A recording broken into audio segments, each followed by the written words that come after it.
What's going on, everyone? What's happening? Sorry about the delay. I will explain that to you in a second. Let's see here. Let's jump right in there. Or not.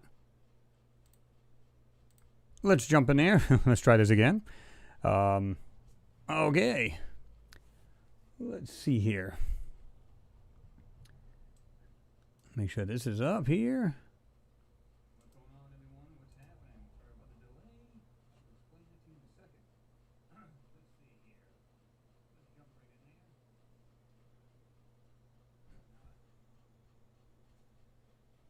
Jump in there. Let's try this again. Okay. Yeah, believe it or not, guys, we literally were trying to get this thing on there. Jean and I was on there just about a minute before I jumped in here with you guys. It's just like the powers to be just don't want it to happen. We got it at, you can see me fine, couldn't hear the audio. Although sometimes it is a trick because when I'm using the recording software to go live, you know, I want to be able to show my screen. Now, if I just went through regular YouTube, I could do it, but I wouldn't be able to show you my screen. So sometimes the settings will interfere with the Skype settings. So I'm not sure what I did last time on it, or it's just they're just tripping us up somehow. I don't know what the deal is, but we will, figure that out. That's for sure. That won't happen again. If we have to, pull our hair out, we're going to do one way or the other. So sorry for the delay, guys. We are here. So, good to see everybody in there. It wasn't too late. 11 minutes late, 12 minutes, whatever the heck it was. But let's see. The usual culprits are in there. Renee Cruz, Clerks 93, Photography, Light, and Magic. Yeah, we are well now from Photography, Light, and Magic. Just, I said we're just doing a wrestling match with this computer. And it apparently won. Because I was actually going to put in my my title for this Hangout was Live Hangout with Jean Ward. But literally, we were on about 5-6 minutes, after 5 o'clock, and couldn't get this thing to work. So, like I said, we will get it to work next time. That's for sure. There's got to be something that I'm not doing, or whatever the reason is, we will have it ironed out next time. That's for sure. Let's see. John Beck's in there. Mimi Reacts is in there. Mike Knapp. They're also in there.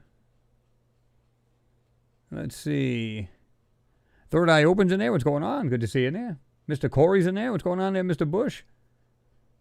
Say, hey, Chris, how are you, mate? Oh, hello, gang. Hope all is well. I'm doing good there, Corey. I hope you're doing good as well. Renee Cruz says, hello. Hockey Titan Ned is in the house. What's going on, man? Happy Friday from Screwed Up Scotland. Yep. Getting notification from Twitter. We are actually live on Twitter as we speak as well. So I decided to kick that in as well. Get it out, guys. Get it out. So let's do that. Shut that off. Don't need a notification down on the phone. James Cragen, what's going on? Good to see you in there. Joss D's in the house. Miss Haird's in there. I said, howdy, Chris. Oh, jumped on me as usual. That's awesome. Oh, man. I said I just caught a butt kicking from between trying to get the recording software to work with the Skype, and there's a wrestling match went bad. Let's put it that way. Mars Times is in there. Forgot about you there. Just jumped right over you apparently when this thing skipped down on me. So that's not good. Let's see.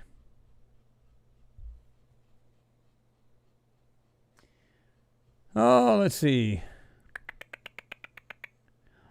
Bardur M is in there. What's going on? Good to see you in there. Rick C's in the house. Hi, my favorite Martian. What's happening? Trying to see who I missed and who I didn't. Pete. Yeah, what's going on? Good to see you in there. Mr. Pete Ferrero, rather. I'm sorry. What's going on, Noodles? Good to see you in there. Who did I miss here? Jean, there he is. Yeah, we'll definitely get this working, man. I don't know what the deal is here. I don't know if it's the powers that be or it's just something we're doing wrong in the settings. Either way, we'll have to get on there just randomly and just, check this thing out, see what the dilly is here. I have a feeling it's probably got to do with the settings that are conflicting. between the recording software I have and the Skype. It seemed to me I had to stop one before I started the other, and I don't remember which one it was, but either way, it gave us grief. And yeah, Jean Waters now bald because he tried to get it to work, and he pulled all his hair out. Me, fortunately, it's pretty short as it is, so we're good. Oh, my God, it was pretty funny. Funny, but not funny. We were kind of like, yeah, Sean says, we tried our best. I can actually still get him on there. You'd probably still hear him through the speakers because they're literally not more than a foot away from this microphone. The problem is he'd hear me the same time you guys do, so it's probably like a 10, 15-second delay, so I'd have to pause a little bit and let him answer whatever.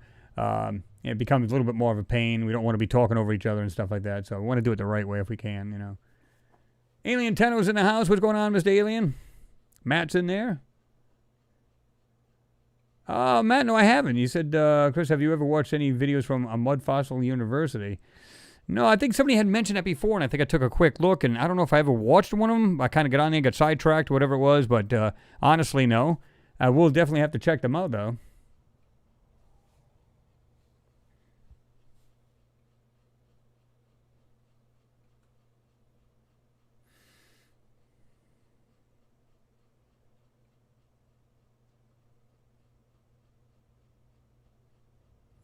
It's here to get your swamp gas coffee. Awesome. I got my swamp gas Subway. Elaine Millard's in there. What's going on? You said, hi, Chris, and everyone. Greetings from England. What's happening? What is going on there? Let's see.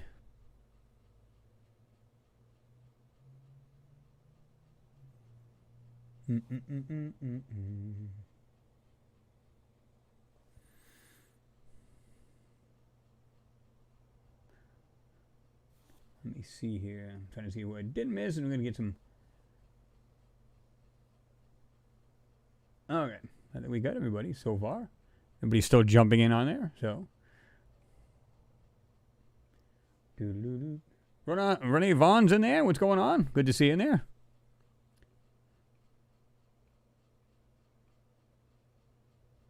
James Dixon's in there. What's going on? He said, another Good Friday hangout. Love these. Wait all week for them. I hear you, man. It's good to just relax and go, oh, yeah. Just talk with everybody. Get everybody's input.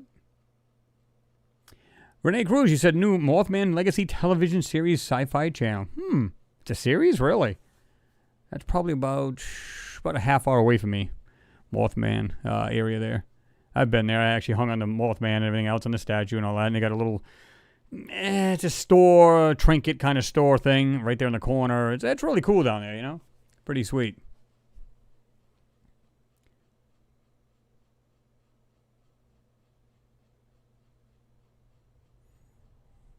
Pete, it's actually 80 degrees up there, huh? It's a little cooler here. We're about 76 right now. Let's see, 66% humidity. Let me see it down. Yep.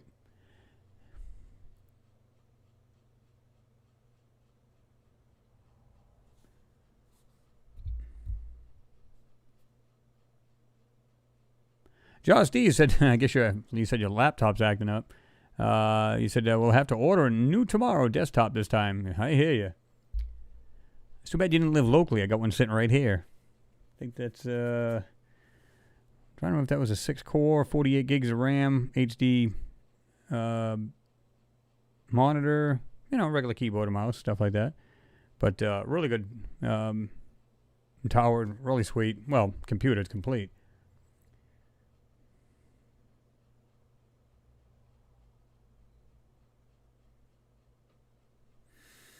Mimi said, Germany is close to a second wave. My town was declared a corona hotspot. Yeah, I mean, here it goes again, guys. Now, how many of you guys are having to keep your kids at home? Let me know what you guys think. I don't know about you guys, but when our schools locally here were saying, listen, we can either do 3 things. You can either stay virtual. You can do, I think it was virtual 3 days and then 2 in school, or just in school, period. Which one did you guys pick? And do you think it was a bad idea? Because I'm going to be honest with you guys. I said, no way, no how. My kid's staying home. I am not. I said, I knew this was going to happen. I don't know why they thought this was a great idea. I understand they're trying to get the everything back to the norm, but that doesn't mean it's going to. And knowing that there's a stop the drop down, why they even did this is beyond me. They should have said complete virtual till at least the middle of the year and see how it goes from there. But no, let's just keep pressing the issue. Let's keep pressing it and see if we can get away with it. Well, you can see how that's been going, right?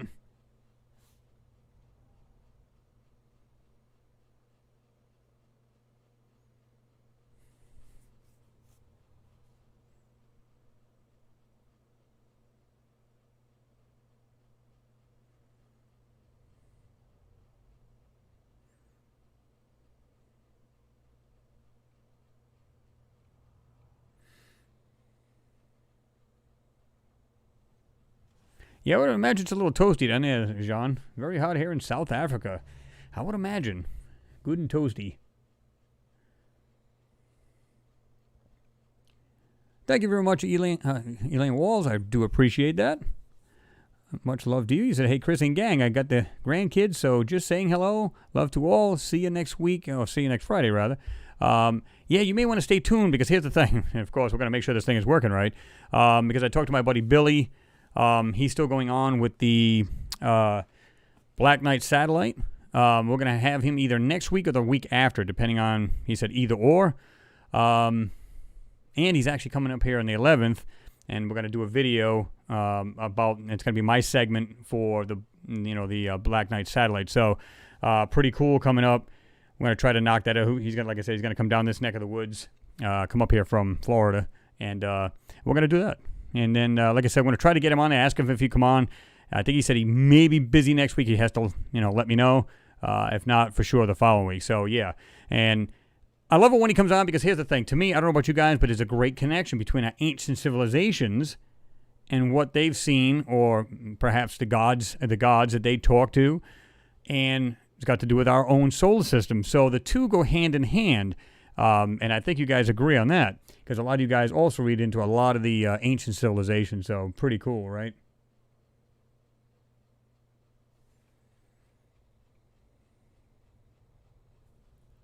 William Johns, what's going on? John Ward said Elaine rocks. Yes, she does.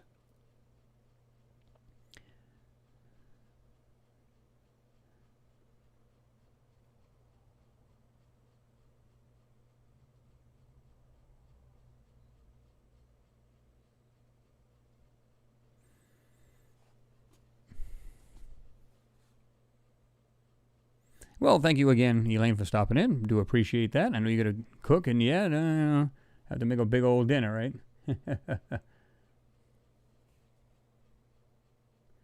Rick C., you said there's mixed feelings about not sending children to school. I feel sorry to all you guys who have kids.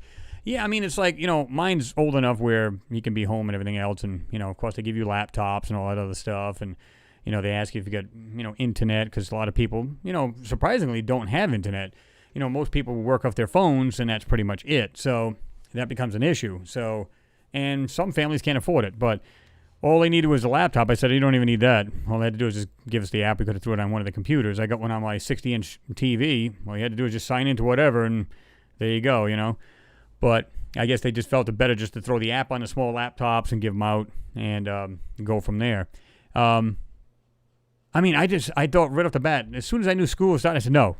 100% virtual home, and now we went into the red and then back into the orange, and yeah, I don't know if they're just fudging numbers trying to get people back into schools. What's it like you guys? You guys got the same level, like, whatever it is, like green, orange, red, whatever. What do you guys have in your areas? Or do they just basically tell you, no, there's no school, you guys will be all virtual or whatever? What's it like in your everybody else's area there, right? I'm just kind of curious.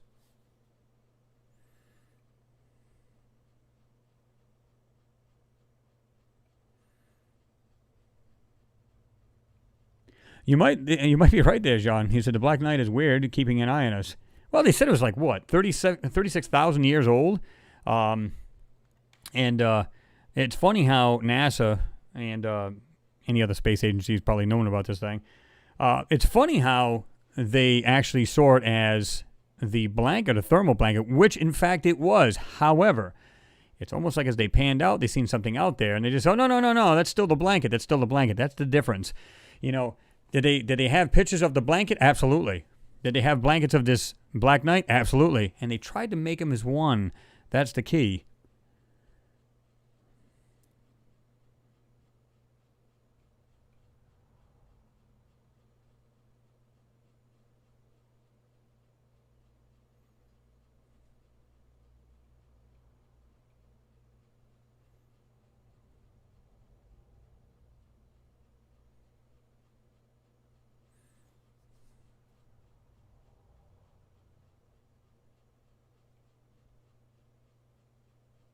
Renee, behave yourself.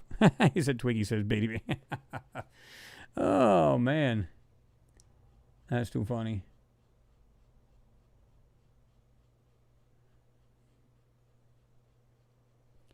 Let me get that thing off there for a minute. Here we go.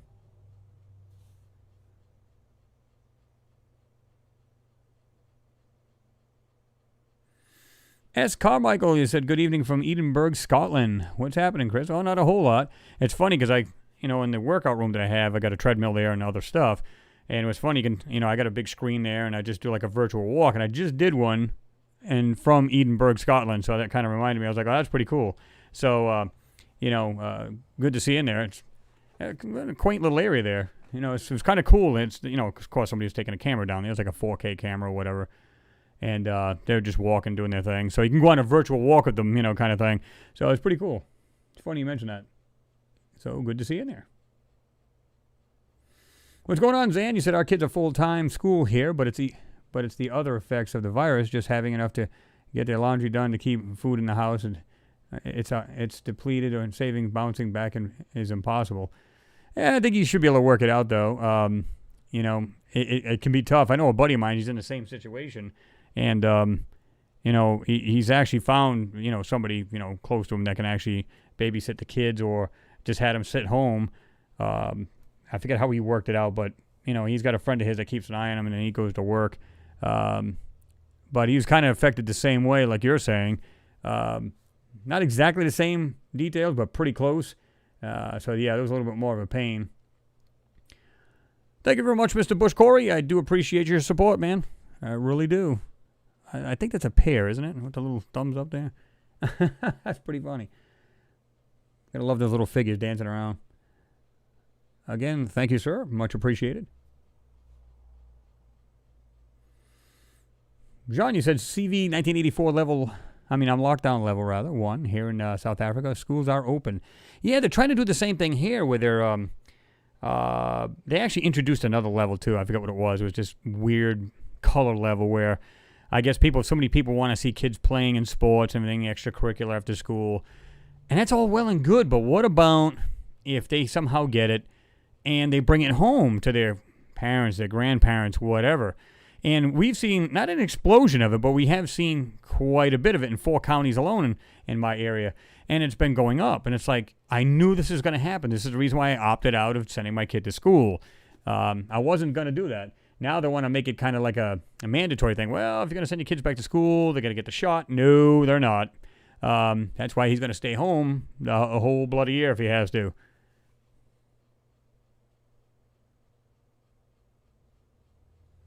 Yes, Pete's the same thing with us. He said laptops free here in Buffalo District and Suburban District. Yeah, absolutely. I think they're like little ThinkPads, brand new ThinkPads, whatever they are. It works. That's all that matters, right?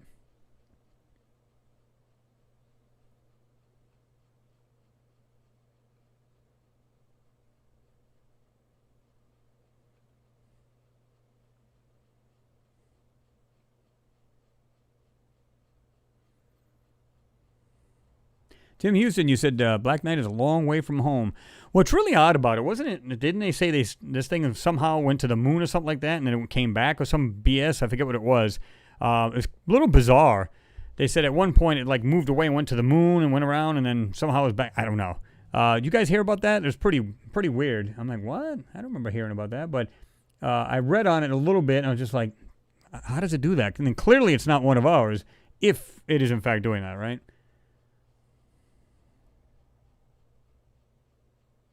William Johnson, you're right. You said the real Black Knight pictures have symmetry compared to the blanket, which does not. Well, which doesn't.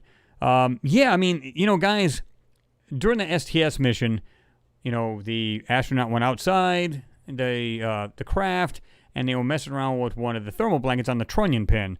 Now, if you look at the picture, they have like, it shows like one on the right, and the one on the left is the one that come off. And if you look at it, you can see pictures where it's off from the astronaut, right? And this thing's probably about the size of probably from his neck down to his knees, right? I think they're like 4x4, somewhere around there, that kind of size. And these trunnion pins are pretty darn large, right? And you can see that in the photo. You can see the actual cutout and the way it was made for that particular area of the craft. But the other ones do not show that. And they got some mass to them. They're not some kind of blanket. That's the difference. And what they're trying to do is just kind of, oh yeah, we'll just incorporate those photos in. Just tell them, yeah, it's just a blanket. Don't worry about it. No, no, no. That's not a blanket at all. Some of the photos, yes, absolutely, it is correct. They are, in fact, a blanket. But the other ones, no.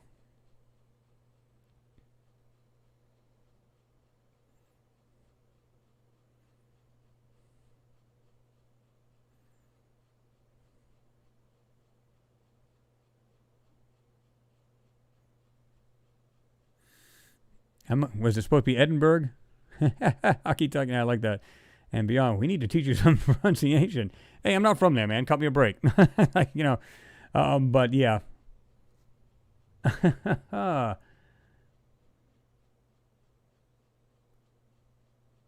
Let's see. Yeah, it's probably Edinburgh. My bad.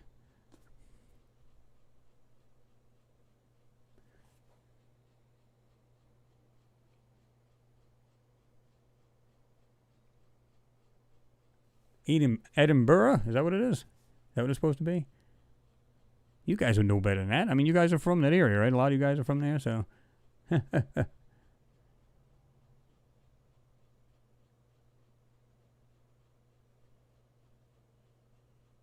Edinburgh, okay.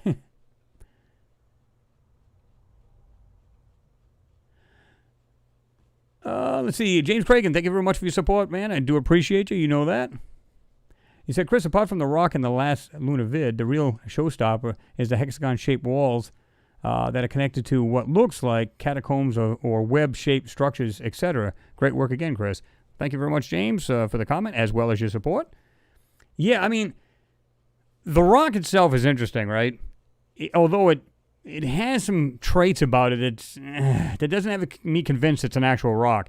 And the other little rocks, supposedly on the left-hand side of it, really don't show it's, you know, when you see things that look like mechanical parts, supposedly rocks on the left-hand side of it, you go, okay, where did those things come off of? So you can only conclude that they came from the larger supposed rock right there. And let's say, for argument's sake, it was a rock, okay? What about the rest of it in the background, guys? Crazy, right? What's going on there, Daniel Webster? Good to see you in there.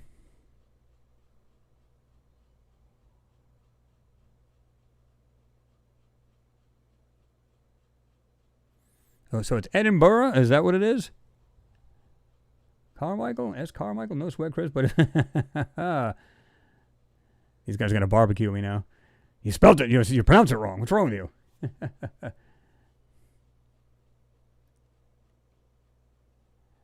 Must be thinking them damn Yanks. Can't pronounce it right. Oh, let's see.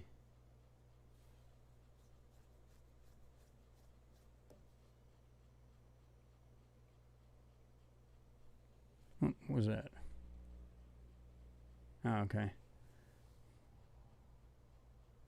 Daniel Webster, you said, have seen it several times. Every time I tried to get a picture, it only show the black fuzzy object. Yeah, unless you get it in a certain way where the sun's actually shining on it, right? I would imagine that thing would be like brutal trying to find it, right? Yep, they are going to the moon, 2024. Pete Ferro, you said woman astronaut on moon by 2024. Absolutely.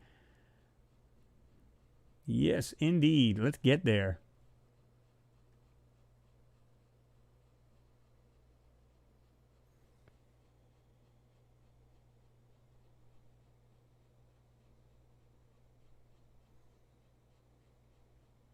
Brian Norton, what's going on?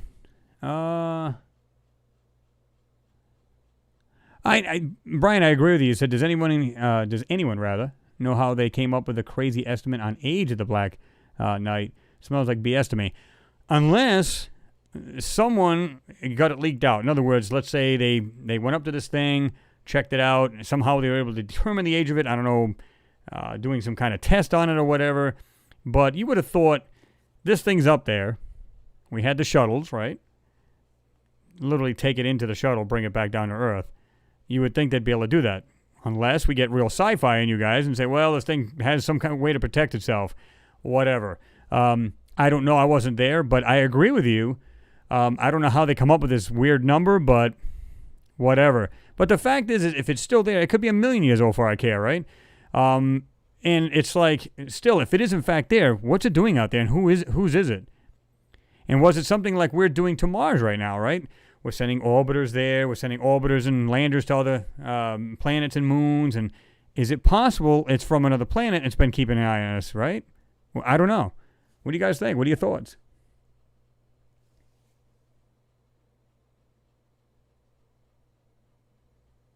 Ali Khan, you said, hi, Chris. Have you heard the old saying, the man in the moon? Oh, yeah. Swampy McGee said, regular folks smug with corporate COVID joke. Yeah. Let's just get some normalcy back. That's all I care about, you know. Oops. God darn it. I hate it when this thing does this.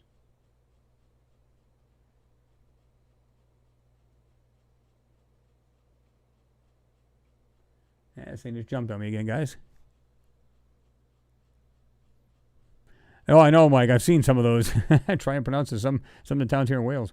Oh, yeah.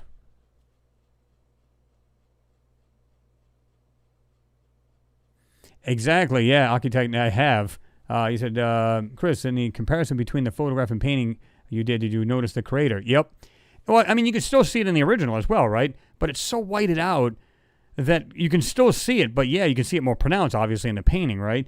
But you guys did see the difference between that mound that's behind the very tip of the rock and the one to the left. Wait a minute, why is it so much bigger in the painting than it is over there? And then after, I had enhanced that, I come up with pretty much what that painting was. Now, again, like I said in the video, Sarah showed me that later. She actually said, oh, by the way, this is was from, Alan Bean. And I'm like, really? And I wasn't aware that he did other Apollo missions. I thought it was just on the Apollo 12 that he would do them because he obviously was there, right? But no, she said, here's a page to look at. And, of course, I gave you the bonus page if you guys look in the description, or in the comment section, rather. I gave you that link as well. And it has like a short, brief thing about him. I think it's like Google Books or something like that. And it shows some of the, one or two of the drawings that he had. Really, really interesting. And, it shows or tells how he got into it and all this other stuff, which I thought was cool, right?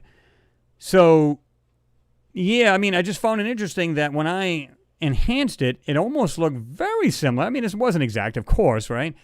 Because what I brought out maybe was more than what his painting was, but again, he's trying to show it, but just kind of like a nonchalant kind of way, like, I'll just kind of throw this in a little bit and see what happens, and I can slide it by NASA, and hopefully it'll say, hey, yeah, it's a great picture, go ahead and send it, go. I don't know.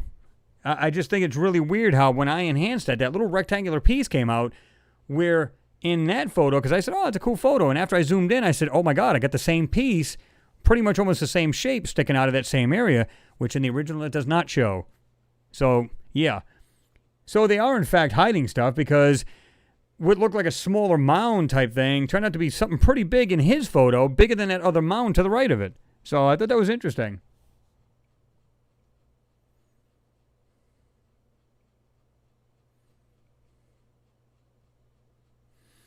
Slick 902, he said, hey, Chris and all, hope everyone is doing well. We're doing well here as well. Hope you're doing good.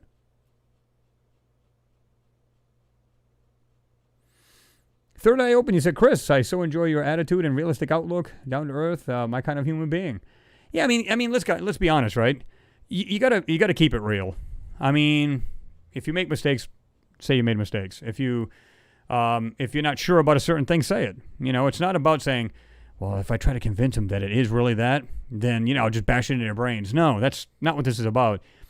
It's about me, too. I'm learning the same way that you guys are. I'm looking at these photos. What can I find in them? Is there anything to find in them? Maybe not. Move on to the next. If there's something in there, by God, I'm going to try to pull it out. and we're going to try to analyze it. What is it? But like I said before, I kind of put it in a funny way. I said, I don't care if these things are Humpty Dumpty for all I care. The thing is, what is it doing on the moon? Just like a lot of things, what is it doing on Mars? Doesn't belong there. And it doesn't look like something natural or made by nature, right?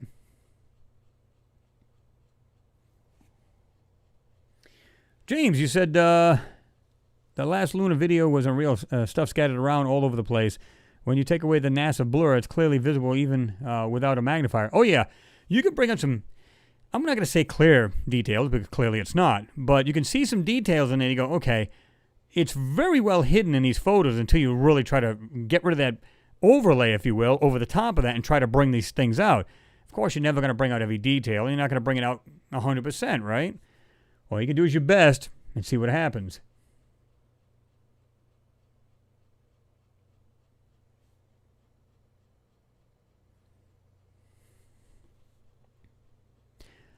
Daniel Webster said the craft that I seen also hovers and is completely silent. I don't think it's an alien ship, although I resisted the urge to vacate the premises, I would imagine. Yeah, I mean, yeah, it's hard to tell, right, whether this thing is something we've made. Any kind of craft you see now that's not a regular jet, airline, or some kind of military jet, it makes you wonder, right? You're like, is it ours? Is it something else's? No, someone else's, if you will. Yeah, you just don't know anymore. There you go, John. Tomato, whatever it is.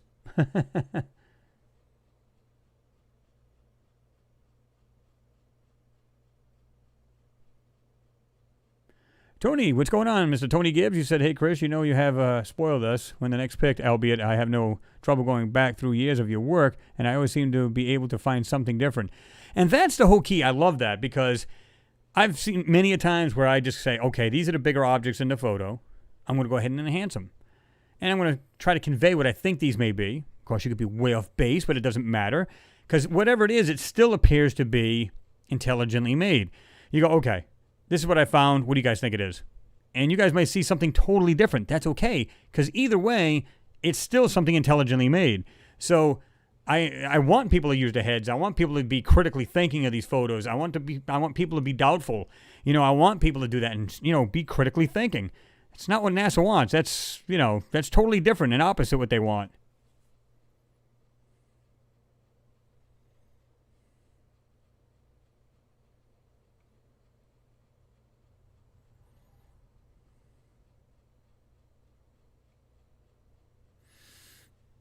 Let's see. Oh, you're answering alien. Let's see.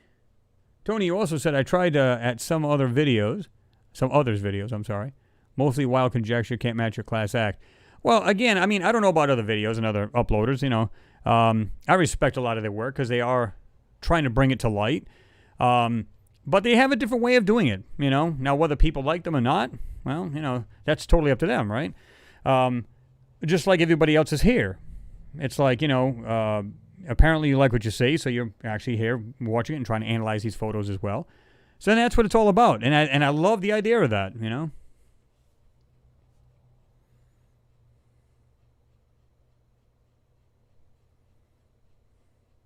Daniel said, yes, the moon and Mars is only supposed to have rocks and dirt, anything else, and it doesn't belong there or shouldn't be there. Basically, they should have only rocks and dirt. Exactly, dust, whether it's the moon or Mars, At very best, what did NASA say? Maybe this microbial life was microbial life on Mars. That's it. That's it. They don't consider any more life other than that on that planet. Oh, come on. Yet, by the way, we could, there's a whole lot of microbial life flying around Venus. Oh, okay. But yet, Mars is totally void of anything.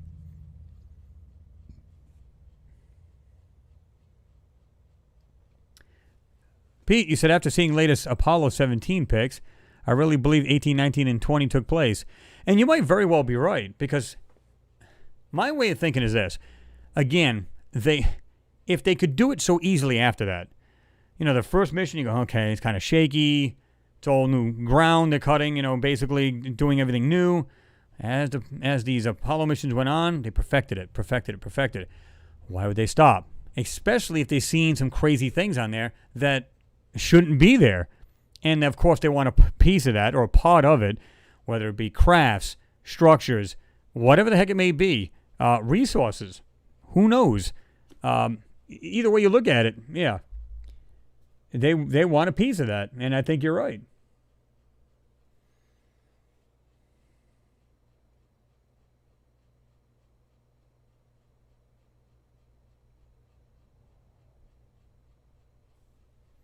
Okay, Architect Net, you said, I'm leaving the room. Raise your voice if you show any images. I will. Let me see here. We'll get rid of this here. And, of course, we got a few tabs open we can talk about, as we're going along.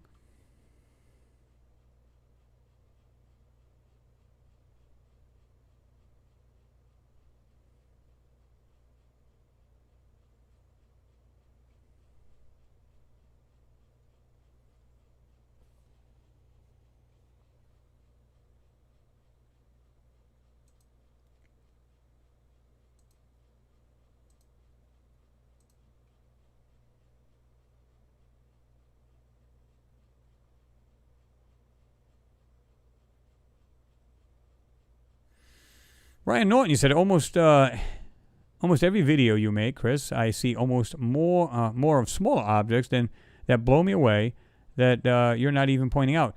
And you know what? Like I said, and I'm being truthful, right? When I see larger things that are easier to see, keep in mind, I know a lot of you guys are on these the tablets and smaller phones. So I try to go after the larger objects. Now, some of you guys, obviously, you can zoom in and stuff like that. But I'm trying to make it easy just to spot it right off the bat. So this is the reason why I try to go after the larger things. That'll be maybe more details in it. And then if you're on the smaller ones and you got a magnifier and you can zoom in, then you can see some more crazier stuff, right? So this is the reason why you'll see me go after a lot of larger things.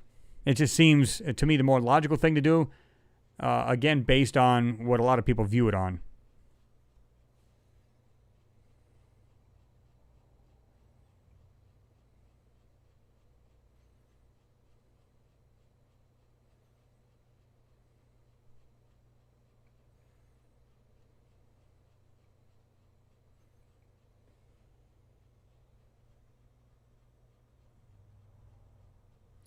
John Sharp, okay.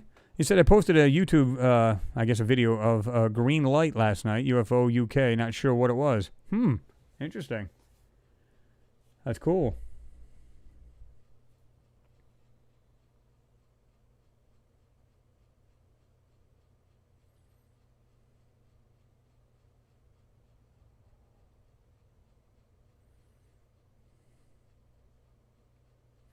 Daniel, you said if you have a new moon video, I didn't get notified, and I'll have to see. I'll have to see it. I still wonder why people didn't say these pics are unacceptable of the moon. Better pictures are possible with a cell phone. They can be, actually, yeah. Because a lot of these now are like Ultra HD and everything else, which is cool, right? And so the trade-off with it is if you got a nice HD monitor on a regular PC, you get to see it a whole lot larger and up in your face. Whereas the photos, sometimes I looked at them with my own phone and I'm going, wow, I see some crazy things in there. I want to get on my computer and go after the thing. So, yeah, I totally agree. There's this trade-off with it, right?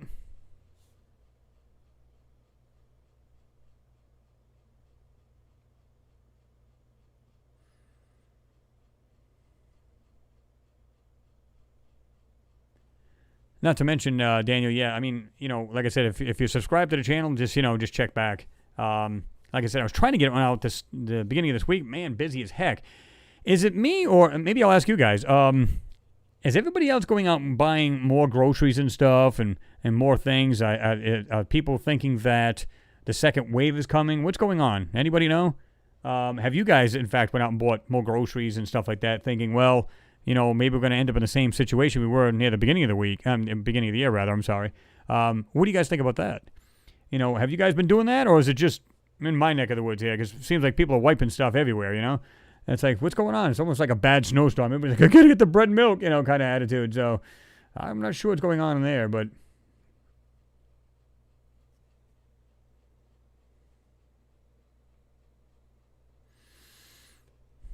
Hello, Max K. Good to see you in there. He said, hi, Chris. John Waters in the house. I'm loving both of your work. Keeps me occupied while staying home so much. Thank you for that. Well, thank you for watching, Max. I do appreciate that. I'm sure Jean does as well. Yeah, I mean, a lot of people are the same way. They're just like, man, I need an out. I mean, they're stuck home, can't do anything. Unfortunately, we don't have any kind of, curfew or anything like that around here. You can come and go as you please. But they're pretty much saying it should be mandatory that you wear a mask into these public places. And, it's more like a common courtesy more than anything. But we don't have any kind of things like that here. At least not in my neck of the woods. I don't know about, there is some curfews where there's been rioting here in the United States. But as far as the corona, I don't think so. Anybody else, maybe in their neck of the woods, has got that going on as far as curfew here in the United States or what?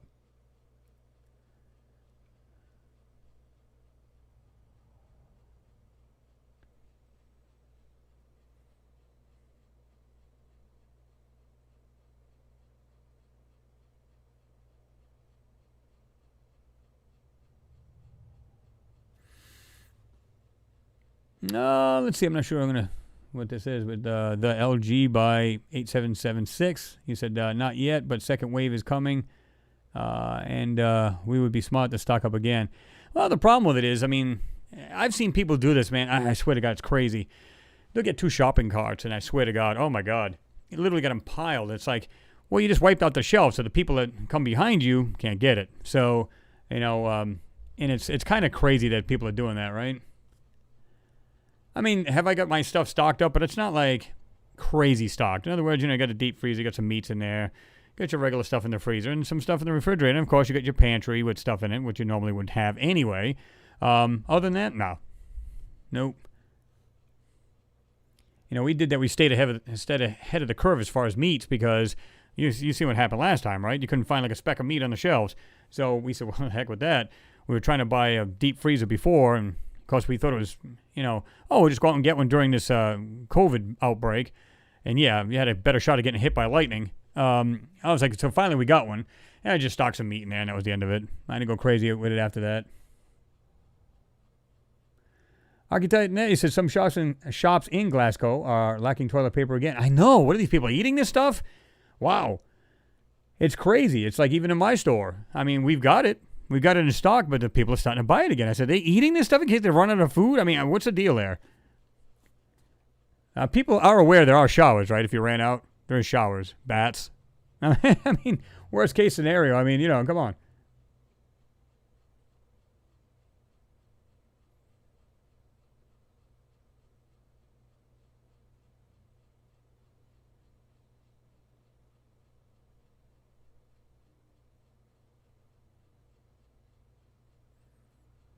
Pete, you said no panic shopping here. Canadian border being closed has slowed things down on delivery and certain foods. Well, that's why I think some of the people would actually try to, I don't know if I'd use the term hoarding, but, they try to stock up as much as they can, just in case for that kind of thing, right? Better be safe than sorry, especially if you got other mouths to feed.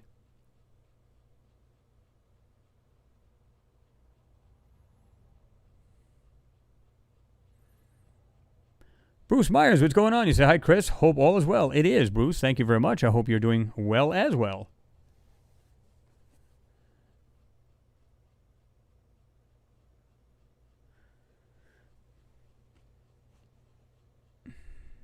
I'm just going to call you for short, 8776. 8776, you said, yes, that's like us, bro. Not really stockpiling, just making sure we are comfortable for a bit.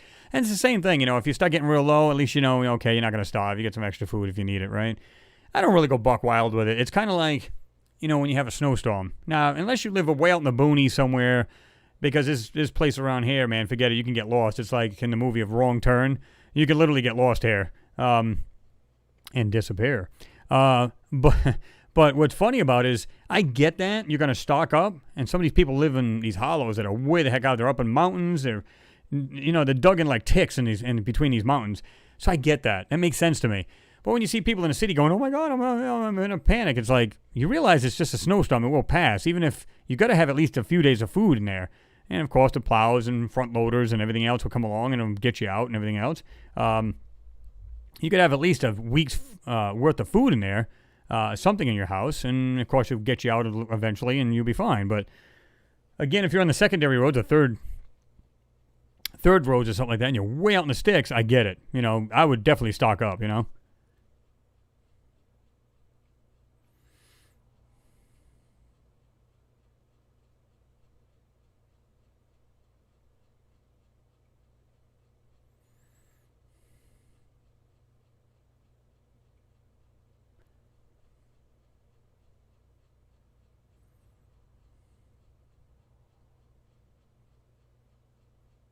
Yeah, Tony. He said, I've been freezing more beef lately. And what's this thing with the toilet paper? With toilet paper, COVID scared giving them diarrhea. I know. I'm just saying to myself, I'm trying to put it together here. I'm going, okay, I get the idea of shortage of food. What's that got to do with wiping your rear end? I'm totally blown away. I remember bringing out these pallets. I'd, forklift this stuff out to the floor. And people are, can I get it now? Can I get it now? I don't even have the plastic out of it yet. And people are like, wham, they're jumping on. I'm going, is this like, it's like a drug, withdrawal? What's going on here? It's crazy the way it is.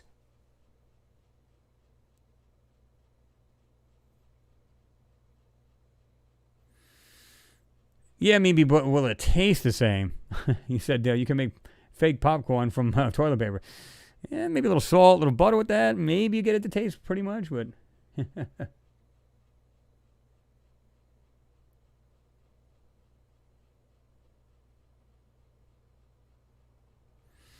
Dave Havery, you said closing pubs at 10 are not curfews. Curfews are complete no movement of individuals after dark.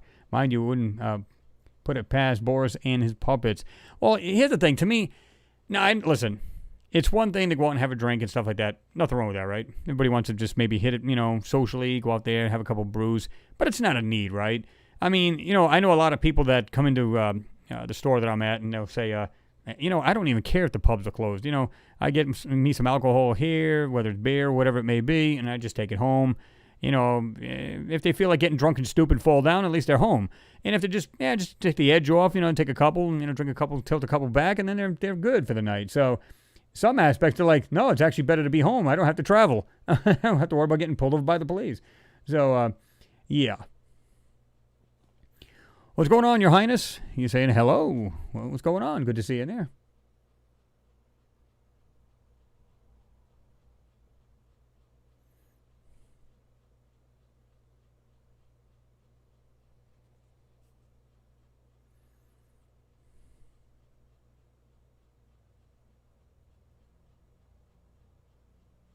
Exactly, Daniel. Same thing. Same thing with wipes. Absolutely. I order those and never get them. Can't get them.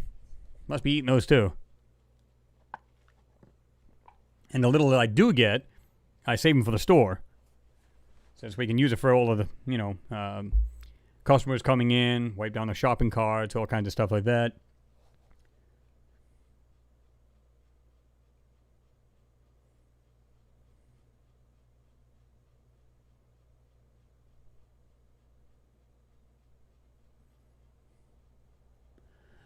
Oh, Arts and Crafts is in there. I didn't see when you snuck in there. Good evening to you, or good morning. I think it's almost morning for you, Arts and Crafts.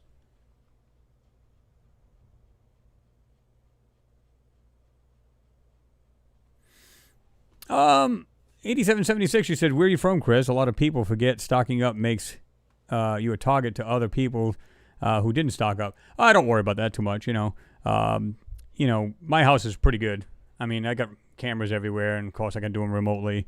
And if I'm home, they better be one with God if they come into my house, because that's the last day they're gonna breathe.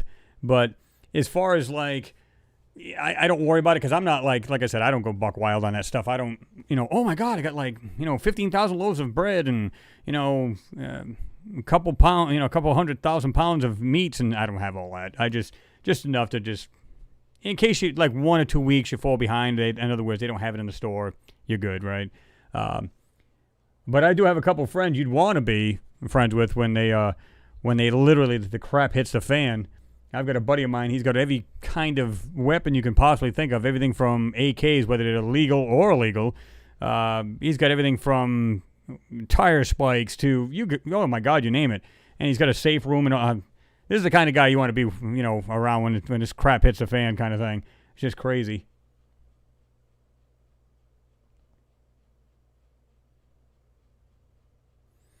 It does, Your Highness. That's what they're saying. Venus has life in its upper atmosphere. Absolutely. And by the way, thank you very much for your support. Much appreciated. It's got the #1 fan. Bam, bam. Noodle says 112 strong. Read his comment. We have an actual subscribe button. Notification bell. Hit that. Bam. Yep. Don't forget that. Yeah, we got like 116 actually watching now. 60 thumbs up. Guys, do me a favor. Hit that thumbs up for me. Let's see. Let me see. Elaine, you said I saw a cartoon someone had drawn of the family of skeletons, piles of paper around them. The caption said they forgot to buy food. LOL. Yeah, that's not good, is it? Yeah, I mean, we had one guy, I don't know if I told you this story, but there's one guy, when all of this started, he literally went out and hoarded this stuff. And I mean, bought tons of it. I'm talking about big pickup truck loads of it, right? He had a whole garage full of it. I don't know if it's 1 or 2 car garage. Literally had it stockpiled, and then he was selling it.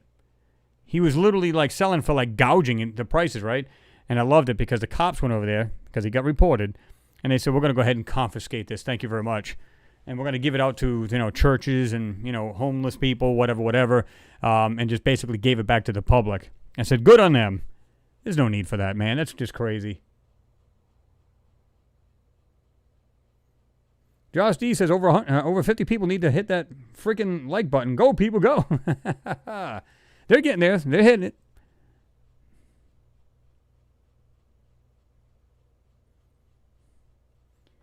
Miss Heard, you said Oktoberfest canceled. Wow.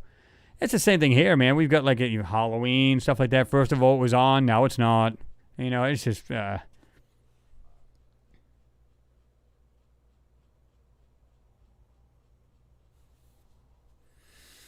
No, I can't say that I have, Dave. You said, do you have the same issue in the States run on dried pasta? At the beginning, people were fighting over it. No, I don't think I have in my area.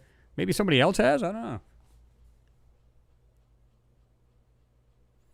What's going on there, InfoWars, I'm sorry.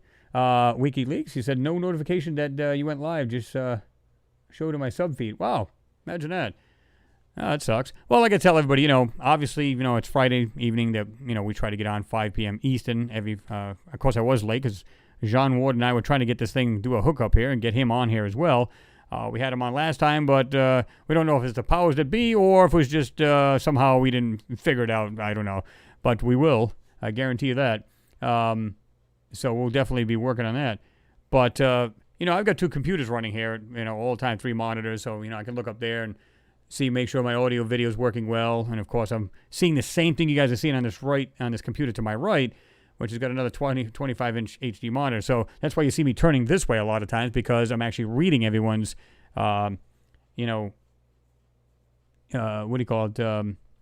feed. So I'm watching the same thing you guys are watching. So I can hear the delay if I turn this up. So you can actually hear the delay. So, yeah. So we try to keep an eye on both sides of it. In other words, input going into the stream and the output coming out. And for some reason, like I said, it may be on my end where it has the recording software and somehow it's just not jiving with it. Because you got to understand, I'm using mic and video on this. Well, guess what Skype uses? So there you go, right? We had it last time. We had a little bit of an issue. We got it worked out, but for some reason, I don't know. But yeah, InfoWars, just, check back all the time, man. Good to see you in there. And like I said, we do this every Friday night at 5 p.m. Eastern time. I'm not sure where you're at, but yeah. Daryl Harad, what's going on? Good to see you there. Said shortages of pasta, wood, and sponges here in Colorado. See, sponges, we got abundant of those, Maybe we should start shipping those out. Oh, gouging it. No, I'm kidding. But yeah, I mean, it's just weird in different areas. See how that works? And it's just, I don't know.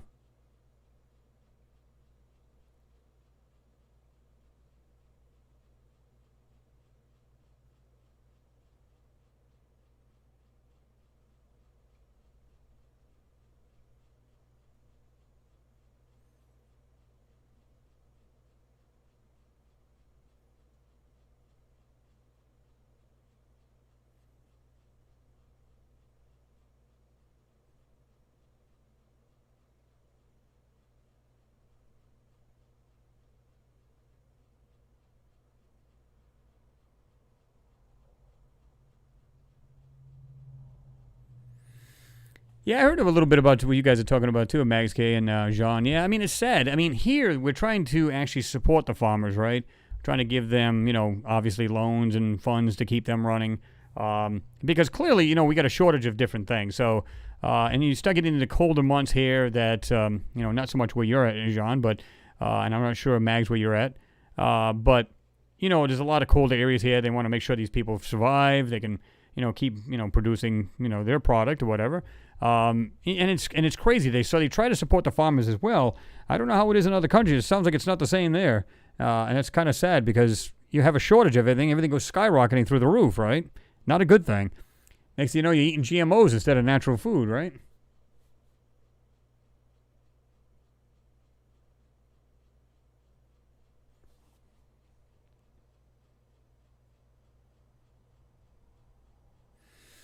Yeah, I saw that Alien. I didn't actually watch his video, but I'm actually a fan of Anton's. He's pretty good. This was looking at Anton Petrov's latest video saying we're passing through a supernova.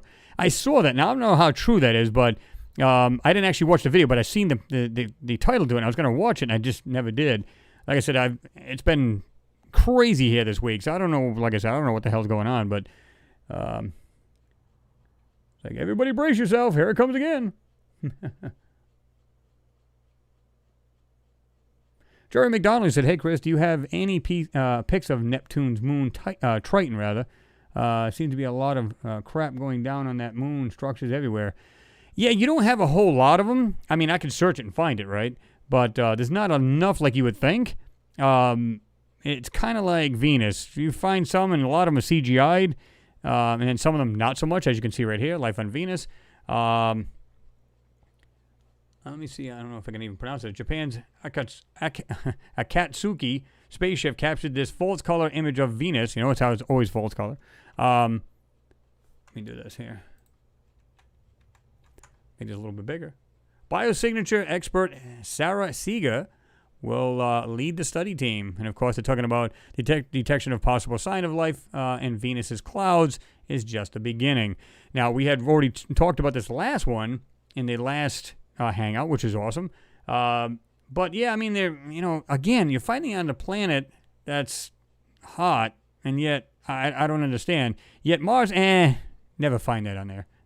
I just don't get it. Let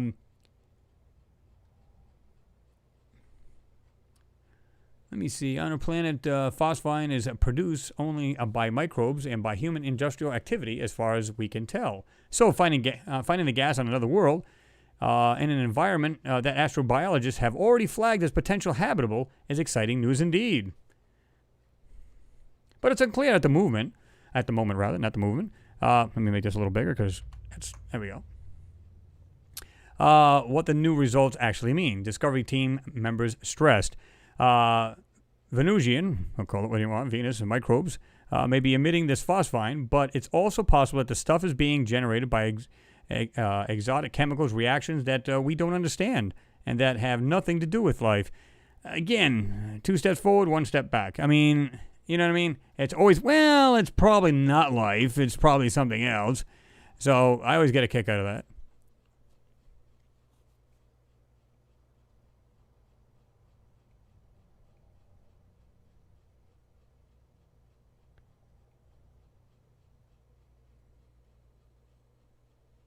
Oops. What's going on there, Pork? He says, it's so far taken over 15 years, others some think, and I think nearly done, and it can see the universe before the bang, like it remakes or replays from birth. Okay. Let me see.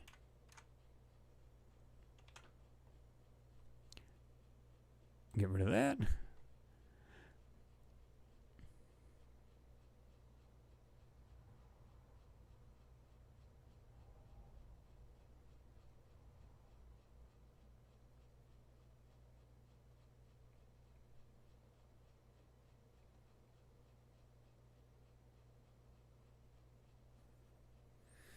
Third eye open, you're right about that, man. That's the best way to go. I mean, we don't always do that, but we should. He said, support your local small farms by finding them in your community and buying directly from them, especially now while you can before the winter months. Again, it depends on where you're from or what part of the globe you're on. But like here, there's several that have large farms here, and you can buy it right from the farm. But when it gets cold, they're gone. So you can actually freeze the stuff you buy, too. You know that.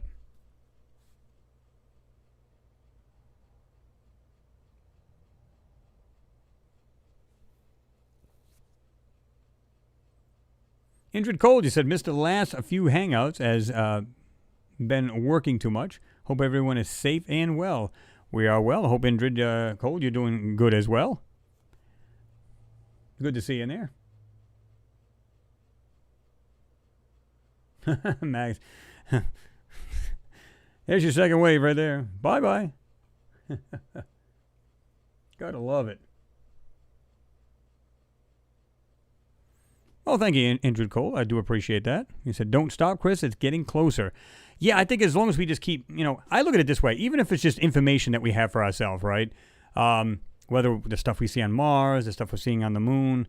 Like I said, I've already changed the way my outlook is already on life. I mean, of course you do your everyday life thing, common sense. But when you look at the broader picture now, when I look up at the sky and I see nothing but stars and everything, I know we're part of that because of what we're seeing that's being hidden on the moon. What's being hidden on Mars. And let's say there was nothing at all ever found on Mars. Let's just do away with the planet, period. It wouldn't matter. Just the stuff we're seeing on the moon. Clearly, if it's not ours, it's someone else's. So that alone tells you there's more life out there. And we are part of that. And again, if we are all carbon-based life forms, and carbon is when it exploded from the Big Bang, and it exploded out into the universe to make the universe, if we are... the stuff that makes us up is scattered throughout the universe, then you can bet there's variances of us out there. It's as simple as that. Now, maybe a little different, maybe from less oxygen, more carbon, vice versa. Who knows? Maybe a lot more oxygen, very little carbon. Who knows? Different other gases mixed with we automatically assume it's like, well, we couldn't live on that. You're right. Doesn't mean other life forms couldn't. I don't know. Like I said, we can't make the assumption that we know. Because we don't. I think the government knows about this. This is the reason why it's become like a routine now. Okay, we're going to send a drone to Titan. We're going to send more crafts. I mean, look how much more is going to Mars. More is going there. More is going just to see a dusty planet. Imagine that. I don't know why you can't find... They were supposed to have found life in Gale Crater itself. Because it was a dried up lake.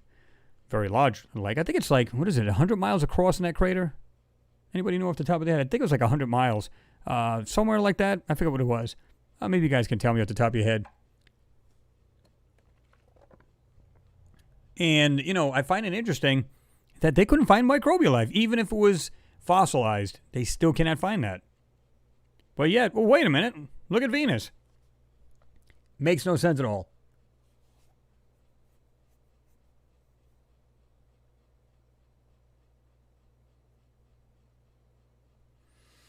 That's a great question, Mars Times. You said, do you think most of the natural resources on Mars has already been mined by Martians? If there's people there, clearly they had to look for their own resources, right? It's kind of like what we're doing here. We're just like basically raping the planet, whatever we can find to keep us alive. It'd be, if you could do it in a snap of a finger, right? Just go wind power and solar. That'd be awesome. Now, there's downsides to that, of course, because if it's a cloudy, windy day, you may be screwed. But on the other side of the token, you may not be, depending on the size of the battery source that you have. So if you can do that, you can say, bite it, all you OPEC countries. I mean, really. And all of a sudden, you'd find that the oil would drop considerably, because we still need oil, right? We still make plastics with it. We still do, there's other derivatives from it. If you could do that, obviously you'd have all electric cars. Now, trucks, this is the reason why Elon's trying to make electric trucks. Stuff like that, but you'll still probably need diesel, so you still need it in some form or another. So, but you can imagine actually just doing away with that period. That would be cool. You got to admit, that'd be awesome. And you wouldn't have to worry about going to a gas station. You just go home and plug it in like I do. I go home and I plug in my car if I need it once a week. Boom, plug it in like my cell phone at night and wake up in the morning ready to rock. And that's pretty much it. It'll get there. Just takes time. Imagine living like I said, have a small wind generator, which you can buy, wind generator or solar panels on your house, something you could buy yourself and put it on there. And you never had to worry about being tapped into the main lines where they're charging you X amount of money every darn month, da-da-da-da-da. It's just crazy, right?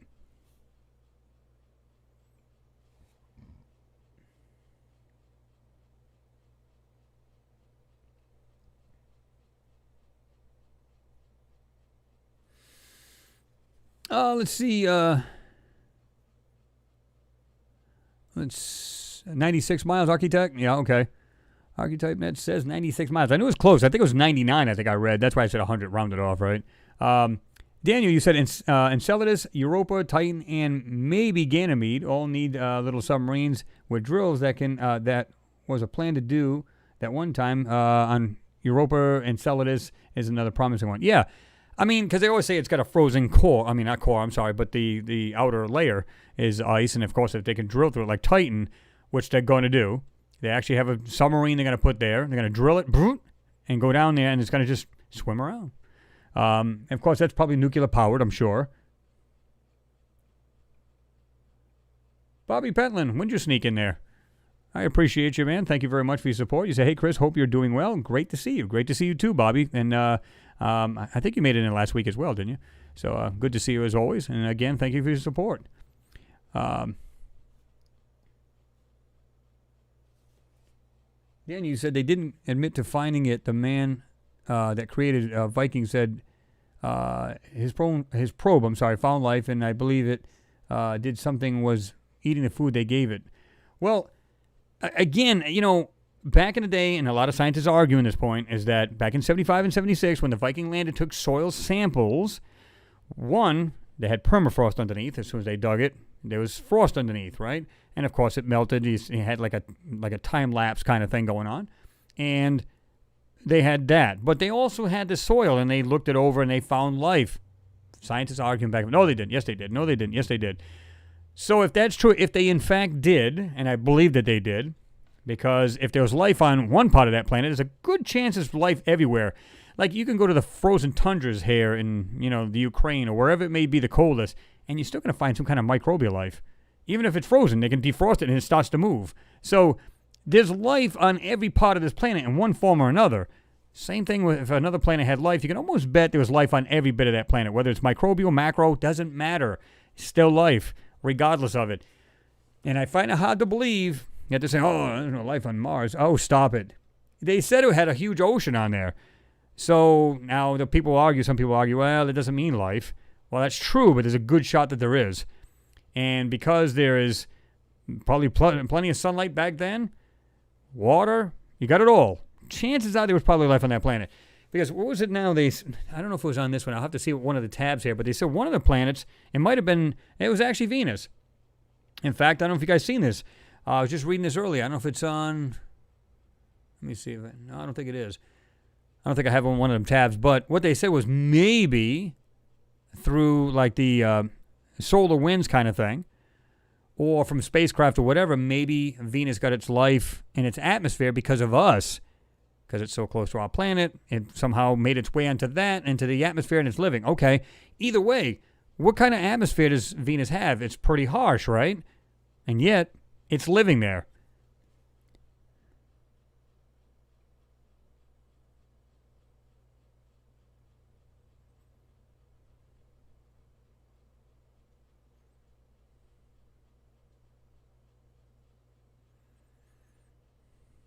Great point, Noodles. You said quantum entanglement may bend space-time so that tic-tacs transverse the cosmos instantly. So what happens when all time and transport costs go to zero? Great point. Daniel, you said they have known since 1976, at least, if before that Mars has life. Absolutely. I absolutely believe that. They knew it then. So the question becomes, what are they still looking for then?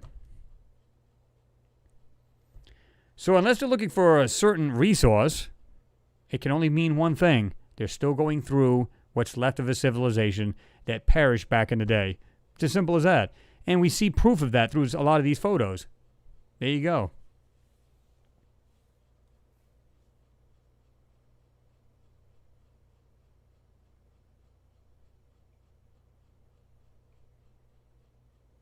This thing so jumped on me just now. Yes, Tony, absolutely. That's what they found. Said microbes live on the outside surface of the ISS. That is true. Absolutely true. Speaking of which, I didn't put this thing on today. Let me see here.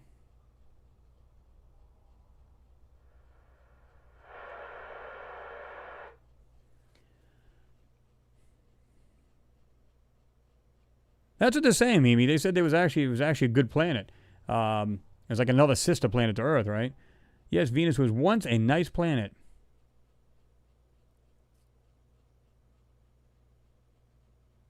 Frank Miklos, you said we purchase all of our milk, from a small farm dairy here in western Pennsylvania.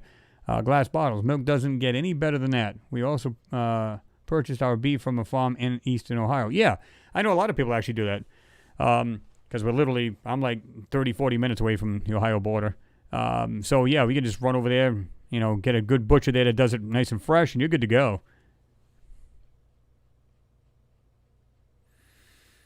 That's another good theory, too. I'm a big fan of that as well, Third Eye Open. He said panspermia. Absolutely. Totally agree with that, too.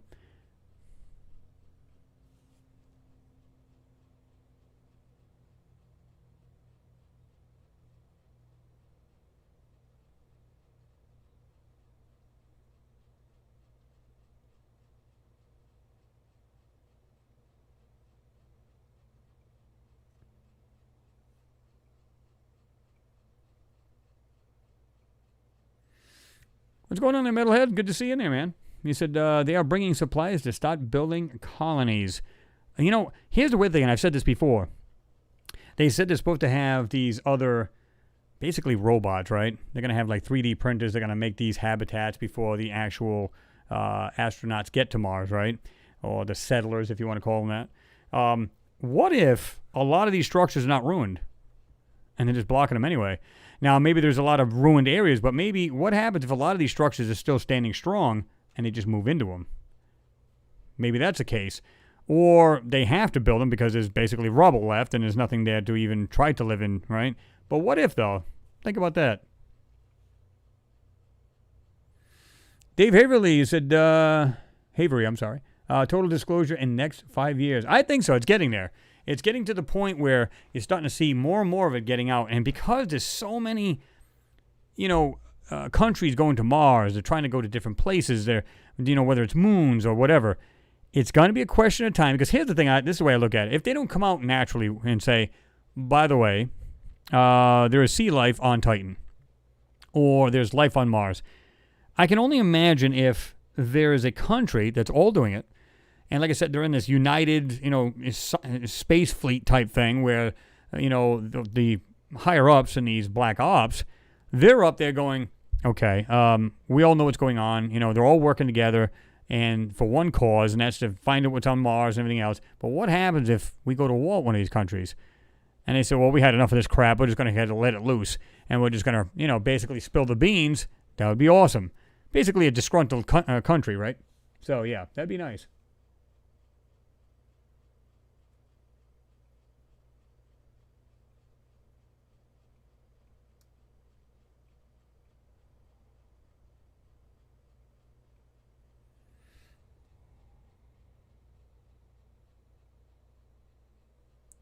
Sharksville, I just went, this thing jumped on me, so I had to go back.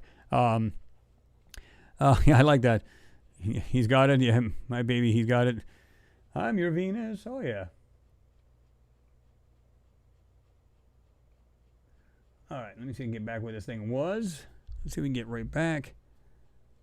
If anybody's written any comments, just drop them down below because I'm going to try to get back on the bottom here. I've been trying to, and every time I try to creep down a little bit, this thing will shoot back up to the top or just totally lose it, and I jump right over a whole bunch of years, and I don't want to do that if I can help it. Let's go way down to the bottom here.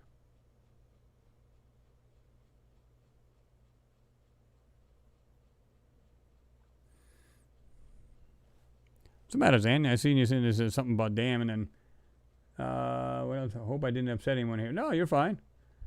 I don't know if you said anything to me, but it jumped on me here, so I'm trying to do my best to go do a little backtracking, which can take a while. Yeah, Metalhead, you're absolutely right. You said the military already have functioning robots that can start the building. Yeah, absolutely. Um, and you got these different companies that are making these robots that are just as limber as you and I. They can do all that. Just crazy, right? So it's a question of time. And they're getting these. The funny thing about it, can you imagine making a kind of like a Transformers kind of thing? In other words, let's picture a good size, drone type thing, or even a small drone. But it comes out, once it stops, it literally just lets out this little robot type thing, and it can walk around the surface. Doesn't have to be anything gigantic like the size of you and I. It can be something very small, and this thing can literally walk around the surface and, just like go underneath things and stuff like that. Either build something really small or build something really big. Now, or something that flies. And, of course, they're sending the copter there, basically a drone. Actually, I'm sorry, not the drone, but the copter. It's Titan they're sending a drone to. So you got something big there, but it's not fast, nor can it climb a wall or a very steep hill or whatever. This thing can just fly over it, check it out, look at it from above, and then come back. It sends its images and stuff right to the actual rover. And then, of course, it can send it directly to Earth or uplink it to the orbiters. And that's the Perseverance that's going there. It'll be there next year. So that'll be interesting. Can't wait to see that. And hopefully, they'll show us some decent photos. Although I think we're going to get bent over as far as I'm concerned, because if they won't show a high-rise camera view and zoom right into that 4-foot swath they say they can zoom down to on Mars, what makes you think they're going to be able to? Oh yeah, it's just right over the rover, and here it is. I mean, unless they do a real tight, view of that rover, nice and tight where you don't see anything around it, they may do that. But I want them to show like, oh, this is over a hill, and this is in this spot, and this is in this spot. I guarantee if they do that, they will, in fact, manipulate and obfuscate them things.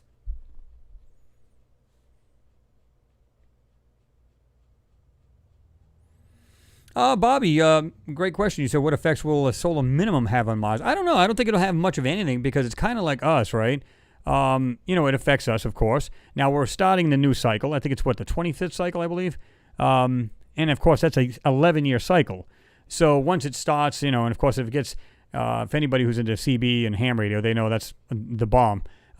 Because the higher it gets into that cycle, the more the atmosphere here opens up because it becomes more active. So you got a solar maximum at that point, and now we'll be at the minimum. So it shouldn't really change anything. It just won't have as many solar flares, and it won't be as active. Now, I know it does cool down just a hair bit, not a whole lot, but, I don't think it's going to make a significant difference. Anybody else got any input with that? It's a great question, by the way.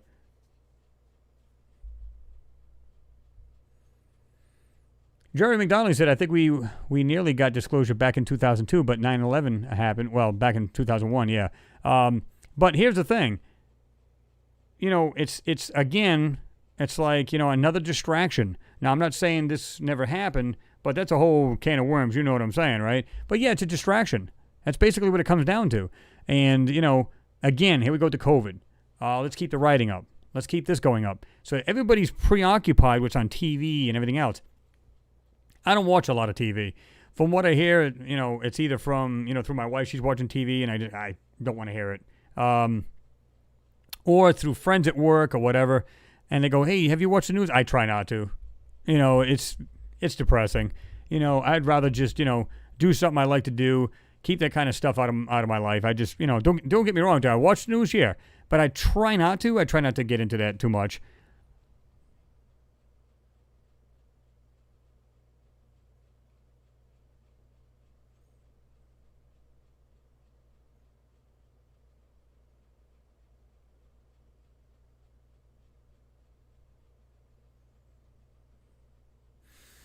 Zan, you said, I have a bad feeling about those Hollywood actors going up in Elon Musk rocket to the ISS. Every now and then, the powers that be like to make examples. I have a bad feeling about that. Yeah, to a certain degree, maybe. But if they're just actors, I don't see why they'd do anything bad to them. Now, if it was a very important person, like a commander-in-chief or something like that, yeah, that may be an issue. But you can bet that, that they'll be on their own. In other words, they'll just be in that craft by themselves, and it'll be inspected and every other thing to the T.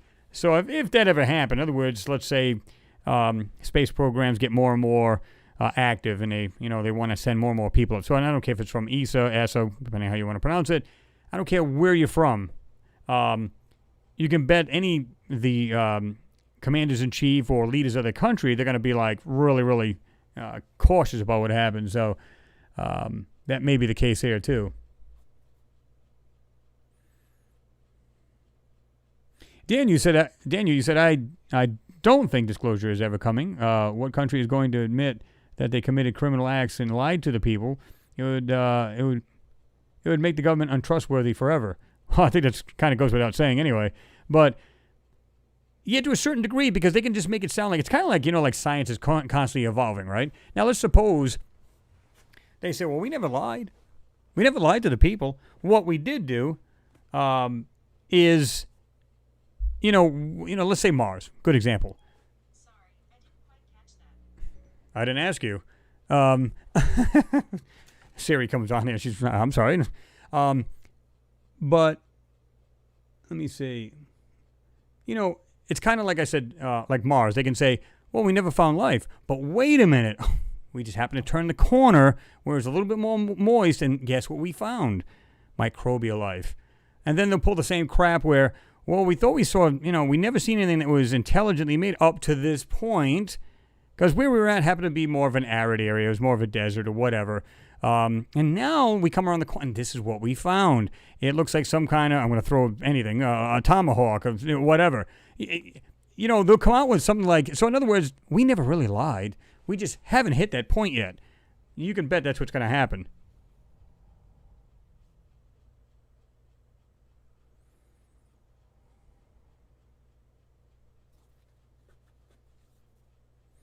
Yeah, exactly, Tony. Yeah, they said that about the moon as well as, I believe, Mars as well.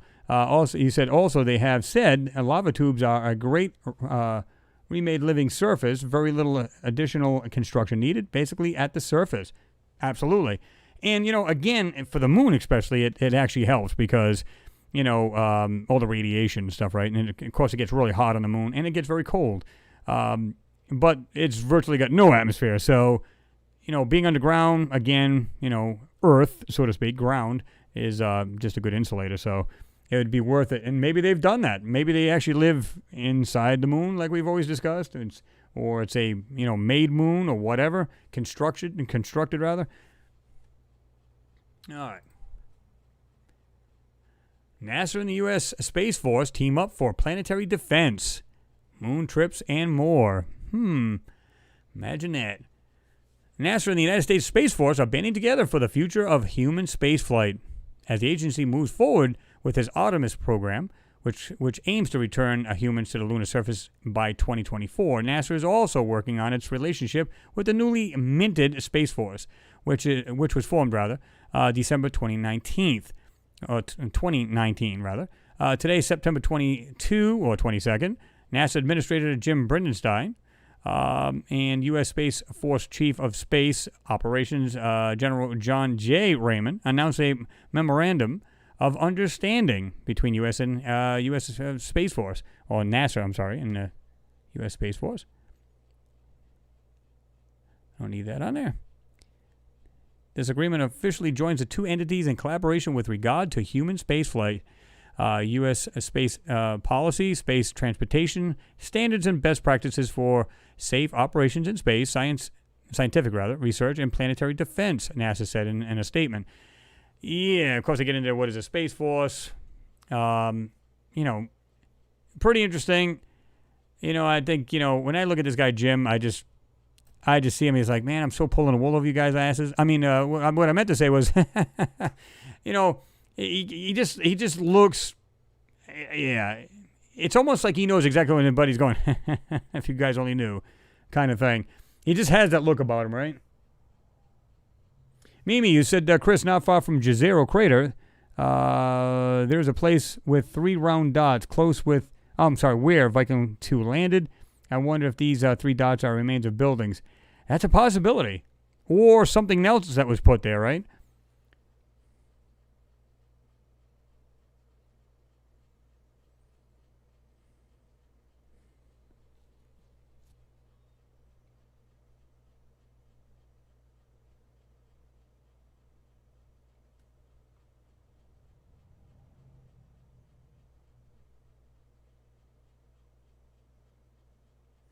What's going on there, Marcus Peters? What's going on? What's going on? It must be a terrible burden for scientists to know about the existence of alien life, but they're silent.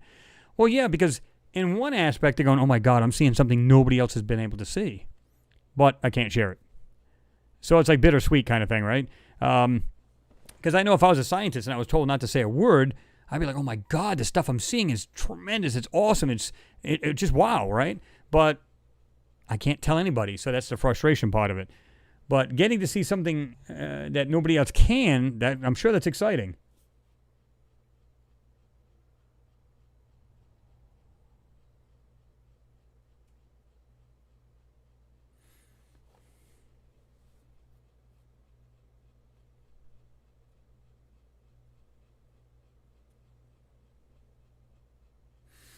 Let's see. MG Toe, what's going on? He said, hello, hello, hello. What's going on, brother? Good to see you in there. Let's see. Josh D, you said anyone did you hear that YouTube will be asking for ID cards if they think you are young, or too young rather, to see some vids? Why YouTube is crazy. What they do ask for programmers like this, and then they can go after themselves. Well, they ask me every time I make a video, is it appropriate or non-appropriate for kids younger than 17, I think it is, whatever it is. And of course, I've always said yes. But it's got like categories. It'll say like, is it like mild profanity, like hell, things like that.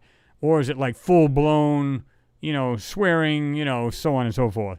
And of course, you got to go accordingly to that, and you have to fill it out properly. So they claim that they'll actually share your video more. BS. So I don't know. It's just weird. But yeah, I mean, there's different things you got to do now. This has been for the last 2 or 3 years at least, where you have to be, you're either making content for kids or you're not. When they say if you're making content for kids, then you're not going to be in the suggested side of that, which is absolutely BS. Like when you're watching a video, you always see that suggested videos on the side. You won't even be in that. Kind of like we are. It's kind of like, one way or the other, they dupe you, right? You know that. But all these people that were on there making things like, let's say, reviewing kids' toys and stuff like that, right off the bat, they got cut off. They're done. So, a lot of them were forced to shut down.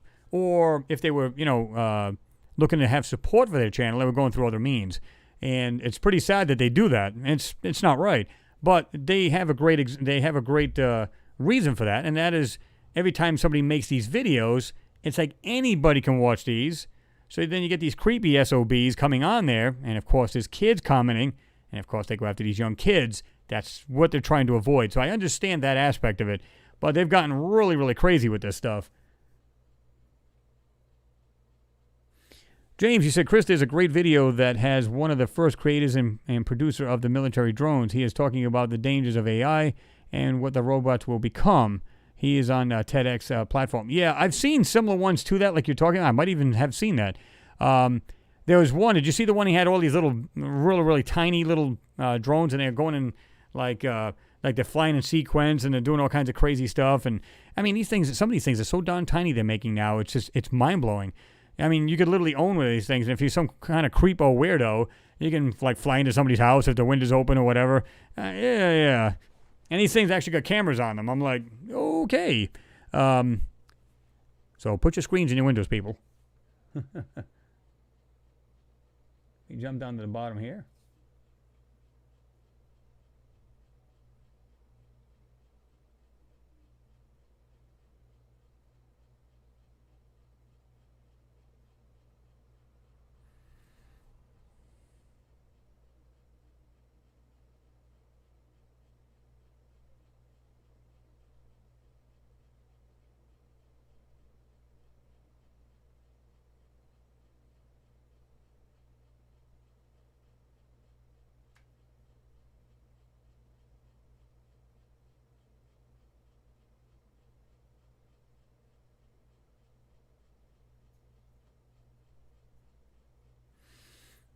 What's going on there, Blue Sunset? Good to see you in there.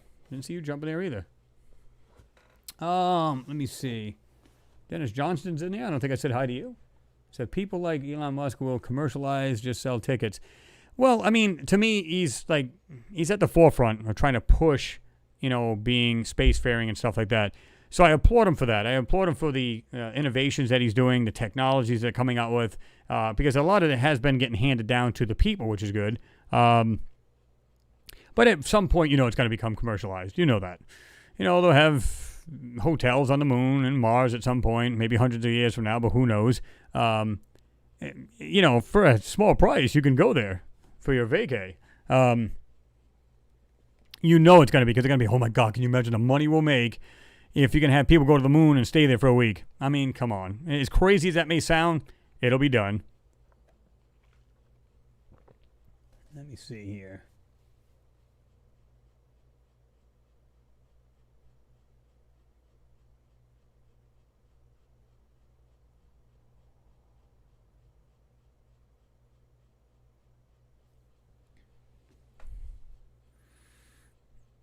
And Josh D said, Chris, this will happen, and this will be in Europe. And you said the ID card thing will be implemented, in Europe.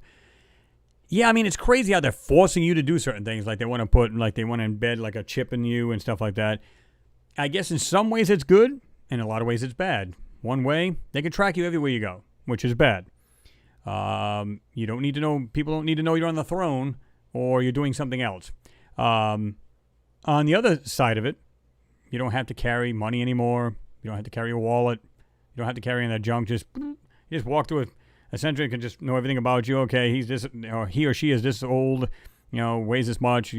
It's like everything's in that. Your driver's license, the whole nine. And of course, you guys know that if that can be scanned, well, then all your personal information is now compromised. So there's always good and bad on that. You guys know that. It's no worse, but it's no worse than the credit cards where people were putting those things. Remember the gas stations you were talking about those? How it was like an extra reader.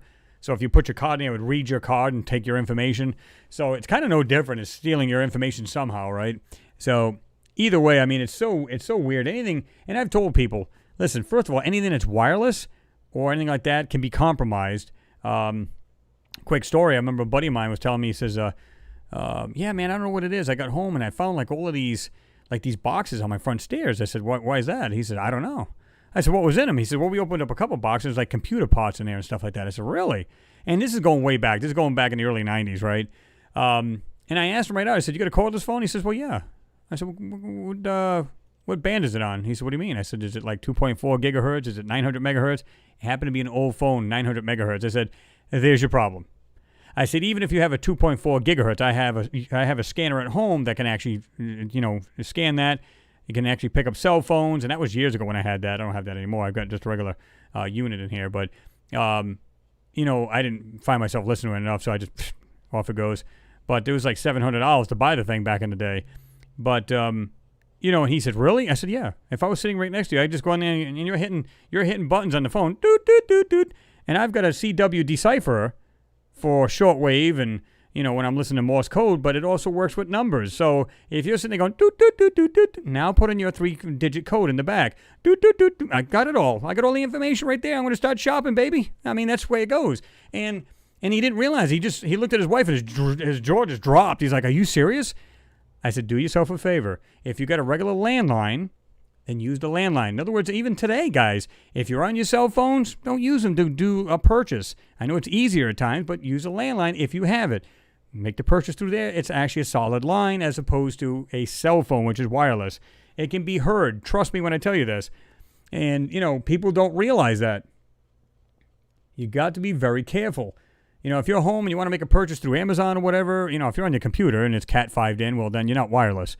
Go ahead and do what you got to do. But if you're on the phone, you're making a purchase, and it's asking you, or if you're on the phone, what can you, punch in your card number or say now? It's the worst thing you can do.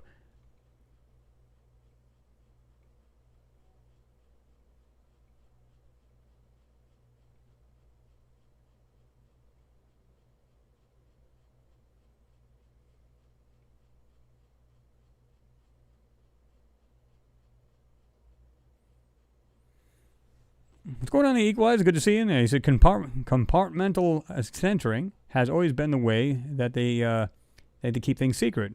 It's very easy system. Yeah, they did that back in the Apollo missions. Like some people would be building like a small control panel in there. Some people are making the capsule. Some people are making the actual lunar buggy that they were folding up and sticking it into this thing, and all this other stuff on the lander itself.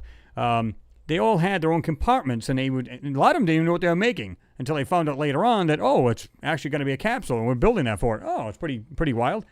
So they didn't know that.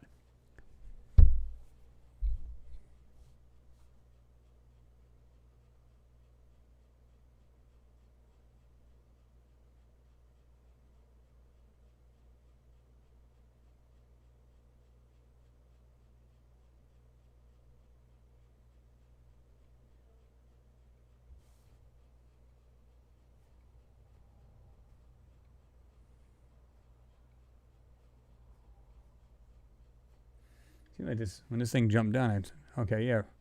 Robert Fogarty, you said, hi, Chris. I have really been enjoying your picks. I look back at Saul 184. It was great. Yeah, that one actually is a pretty good Saul. Those are pretty cool. Sometimes, you want to go back to, some of the older ones. They're pretty good, It's some really good stuff. In fact, some of them, they're so good, and I go, well, because you've honed your skills and anybody who's doing anything with Photoshop or any kind of enhancing software, you know what I'm talking about, that you could literally do like an enhancement and then go back to that and say, well, I've learned more on, in Photoshop. I can actually enhance that more. So sometimes you'll find me going back to it, and I've said this before, like I went back to this before, now I'm bringing it up again because there's a lot more people on the channel now, as well as, having more skills at enhancing and bringing these things out. So that's why I'll do it once in a while. It's a lot of good stuff. We got 99 thumbs up, guys. Hit that like button or the thumbs up button if you haven't done it already. Just nail that button. 118 watts and 99 thumbs up. We can beat this bad boy. What were we up to the last time? It was like 156 or 160 or something like that. It was crazy. Awesome.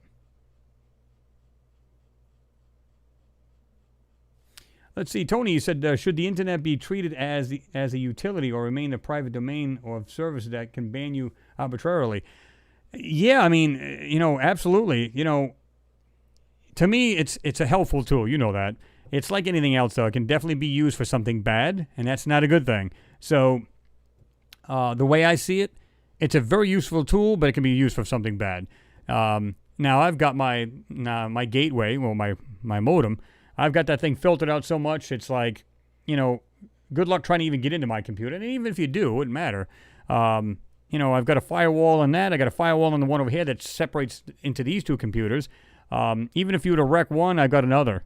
And if you blow up both of them or you screw with one, I got another one sitting on the floor. And every time you do that, I'll block it. I'll just get better and better at it, or just implement more, safeguards, so to speak. So, yeah. Let me see here.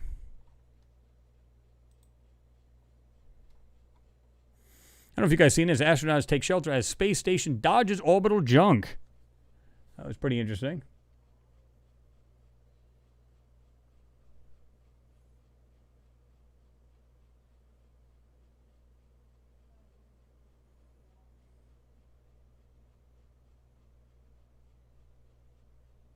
Exactly. I could say, like we were just talking about, as far as wireless and everything else.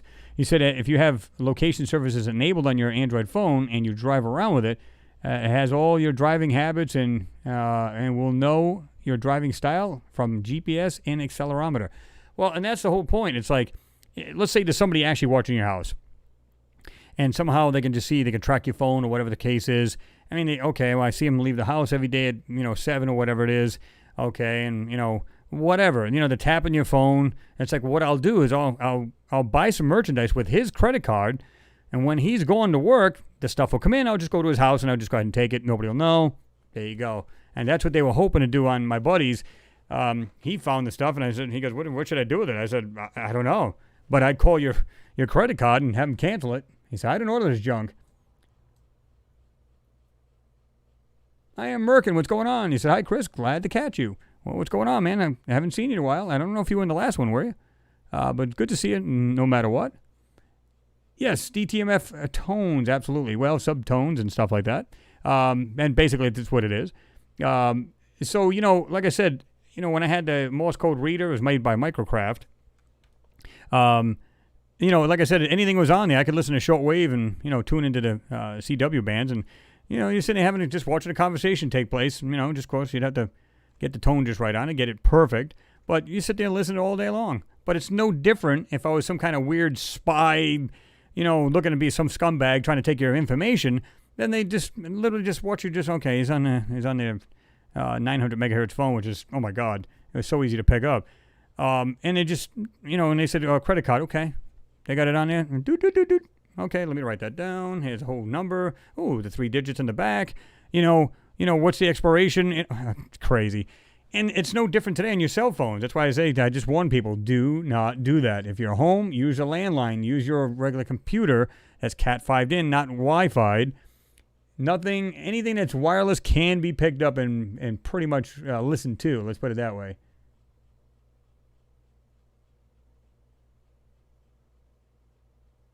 Zan, you said, I think it was 100, Chris. Yeah, we're up to 106, guys. Like I said, if you forgot to hit the thumbs up, please do so. Bam.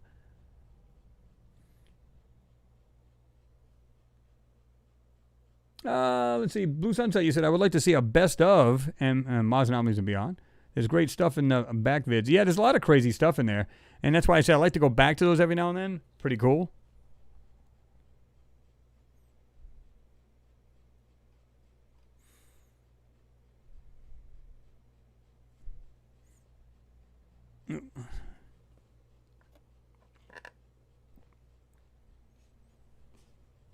Let's see. The International Space Station was just dodged a fast-moving hunk of orbiting junk.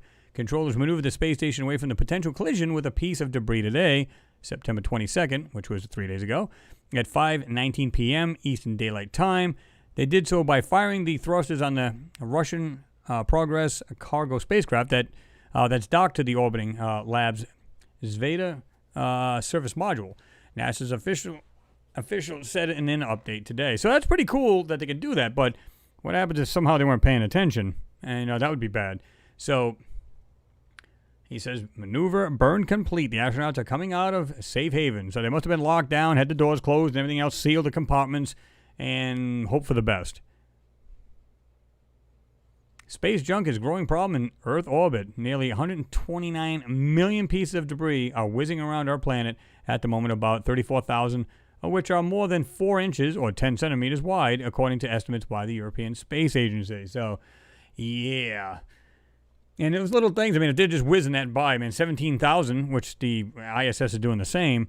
But if they're going in opposite directions or whatever it may be, that's not good. If you picture that many miles per hour, that little space junk is going to go right through the hull of that thing and right out to the other side of it. So, yeah.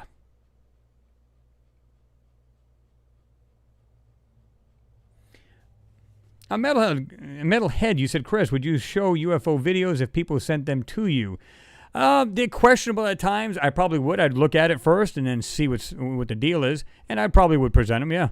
Now, I know there was other channels that used to do the same, and it had to do with UFOs, and they can, as well as I do, guys, they can be very shady, right?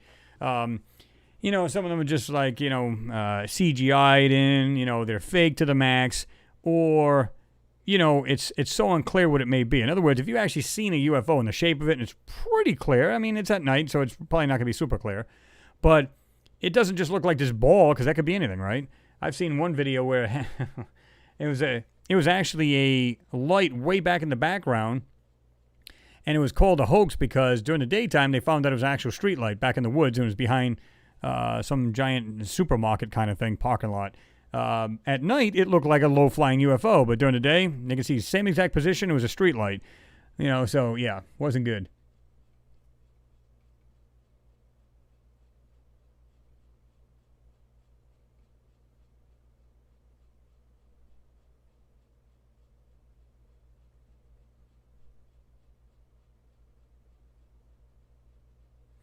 Tony, you said you can turn the locator off, albeit will remind you if it's off daily.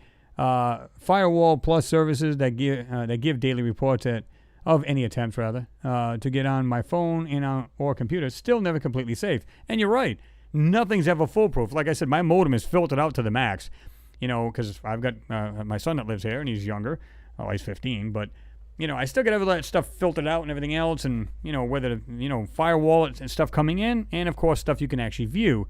like a lot of trashy stuff, it's filtered. Like if I went on there and just put anything trashy on there, it's going to say blocked. And you can't get in it. It's just completely blocked off. And I think a lot of people need to do that because, a lot of kids today, they're actually going on their phones and going, I don't need the Wi-Fi, especially if I got phone service. Thank you very much. And you don't know what they're watching or looking at, right?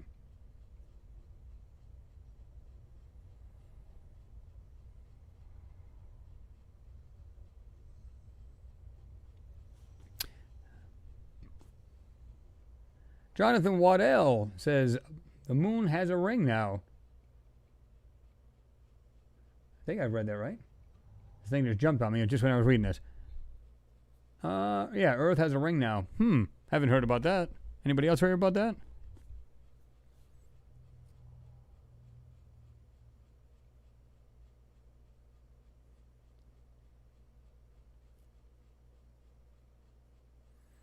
Oh yeah, I've seen all kinds of things like that, Architect. I mean, it's crazy. Some of the you said regarding the type of credit card fraud and stuff like that.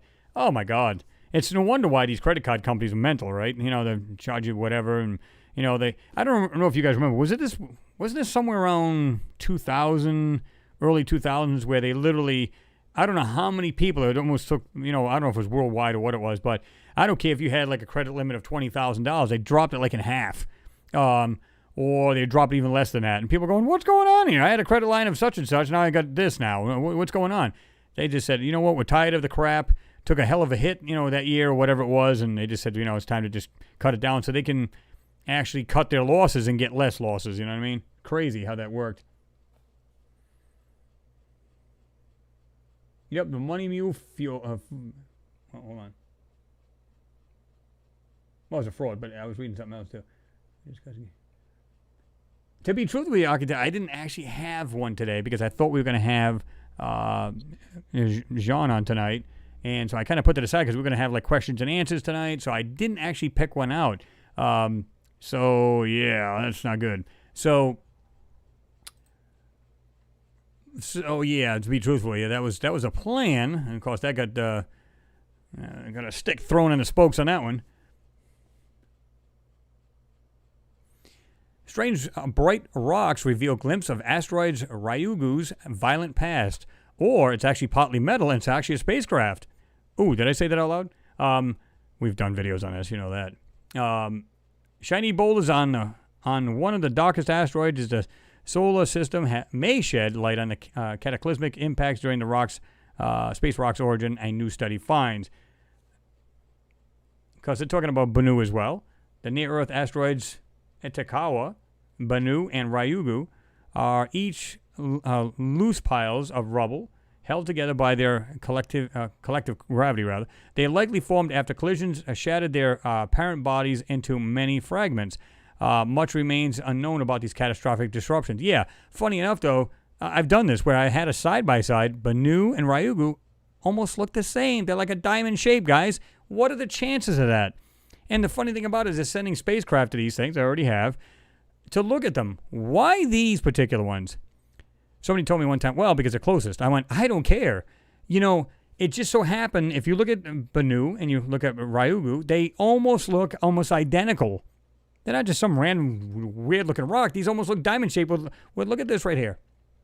Almost look like they got some kind of, like, framework, and it's, like, right in the middle where it's thickest, and it's like a line right there in the center.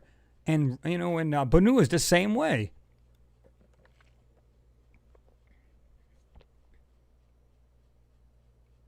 Third eye open, you taking off. You said night, everyone. Stay well and safe.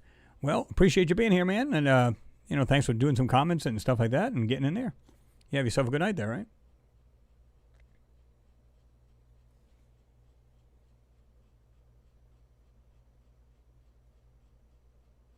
Okay, that's a good one. I like that. So I tried to scroll your browser. I've done that before myself. I thought it was pretty funny. I've done that. You're like, why won't this thing go down? Oh, I'm not thinking. So you're like, yeah. You go over here and you're trying to scroll it down. So why won't this thing go down? But to uncover secrets about rubble-piled asteroids, the Japan Aerospace Exploration Agency, or JAXA, dispatched its spacecraft Hayabusa 2 to Ryugu, a 2,790-foot wide, or 850-meter, asteroid that is one of the darkest celestial bodies in the solar system. Ryugu's name, which means Dragon Palace, refers to a magical underwater castle in a Japanese folktale. But like I said, guys, just look up this right here, which is Ryugu, and then look up actual Banu. They look almost similar. What's the chances of that? Yeah. Probably pieces of metal sticking out every time something hit it.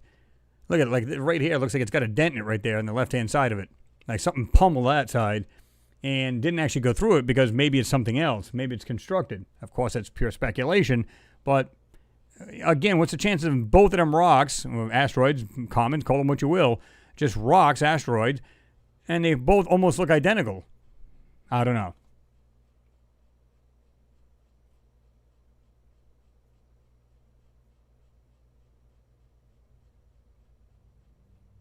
James, you said, Chris, I was flashing through a lot of your great videos you showed us over the years, hypothetically thinking, if you did a 5-hour edition of them all, you would scare the hell out of the world. That's good. Yep. Well, I don't know about scaring them, but I mean, you could put together something that long, but a lot of people are not interested in that, right? And I know a lot of people, it's kind of like me, it's like, I like a good video, but, to have it super long, most people go, man, I got things to do, man. I don't mind watching a good video, but God. I know a lot of you guys have voiced your opinion about, because I asked you, would you like longer videos? Would you like shorter ones? It depends on the time you guys have, right? So I try to keep it in the middle, somewhere around 12 to 15, maybe 17 minutes, roughly between there. Sometimes a little over 20, like this last moon video. If you guys haven't seen that last one, go to Lunar Anomalies and Beyond, and you will see it. I just posted that. What the heck was that? Just before 3 o'clock, I think it was, somewhere around there. And I was trying to get that one out. I said, man.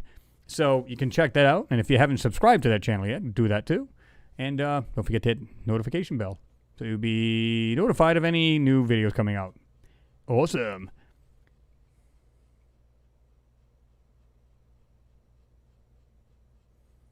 Yeah, you can see them, Claire. H. Mead. I didn't see you creeping there. My apologies for not acknowledging you. You said can you write those down, those names of those asteroids, please, Chris? Well, if you can, and if you want to, you can see it right here in the blue.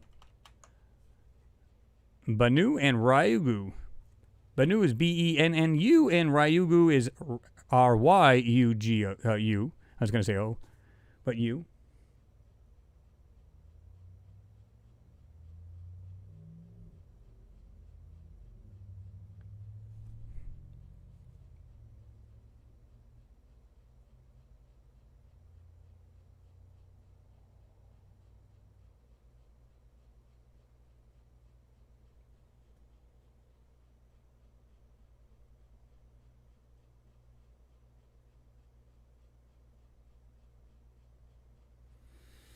Turklerin, what's going on? Good to see you in there. You said, I last watched Believing Bruce at YouTube.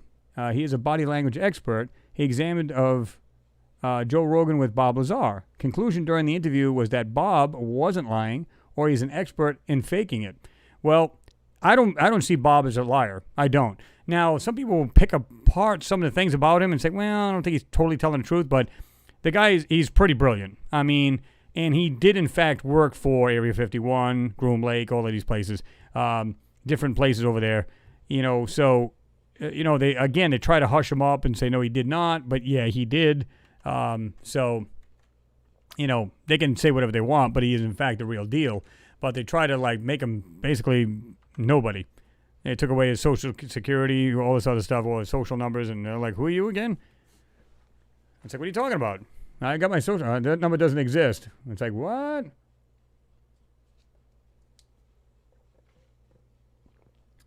I do too, arts and crafts. Yeah, absolutely.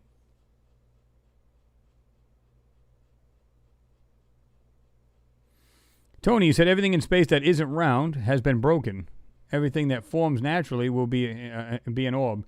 Well, I mean, don't get me wrong. You can have bits and pieces of a shattered planet or another rock, right? So it will be some kind of weird shaped whatever. And it'll probably never be the same shape in a rock, kind of like a snowflake, right? There's never one, two the same. So a rock is a rock. It doesn't matter if it's the size of your hand or something that the size of the state you live in. The point is, it's like, but when you see these two, Ryugu and Banu, what are the chances of these things almost looking identical? It's almost like they're supposed to be like natural space probes, and they're trying to make them look like that so they can go through solar system without being detected, and that maybe, they actually have more of a, metal, structure to them, and the rocks are just clung to them, kind of like just like a sticky surface, and they kind of just added to it, like an outer crust, so to speak. And maybe that's a way to keep, radiation from damaging stuff inside these things. Again, pure speculation, but what if they were, in fact, basically probes, and they have this coating on them to insulate them from radiation? That's a good possibility.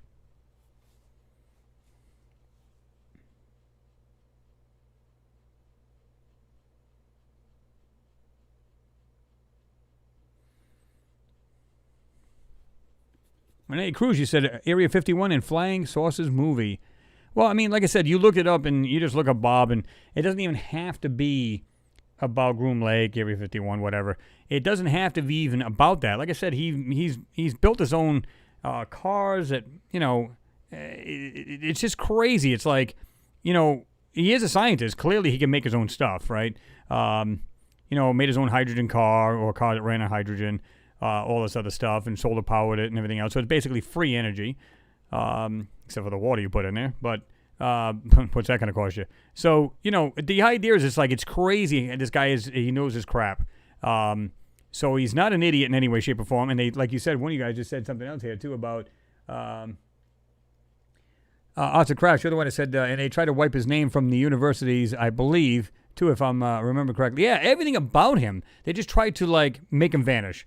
So when he walked in, he said, yeah, I like to, whatever. All right, who are you? Oh, yeah, I'm Bob Lazar. Okay. And then what they do is they try to, what's your social? We don't have that. That's wrong. What do you mean you don't have it? It's been since birth. I don't care. You don't exist. So they did everything they could to snuff him. Not good.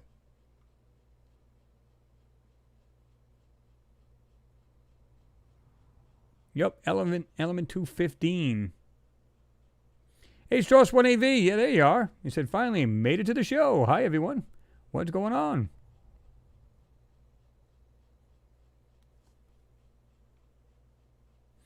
All right, Jonathan, good to see you in there. Thanks for stopping in. You said good night all. Off to work now. I hope everyone has a great weekend. Well, I hope you do too, man. I got to work tomorrow, so I feel you and the pain there, but it is what it is, right? I have to work tomorrow, but it'll probably be a short day for me, hopefully. Get it done, get it knocked out. And, have yourself a good weekend there, right?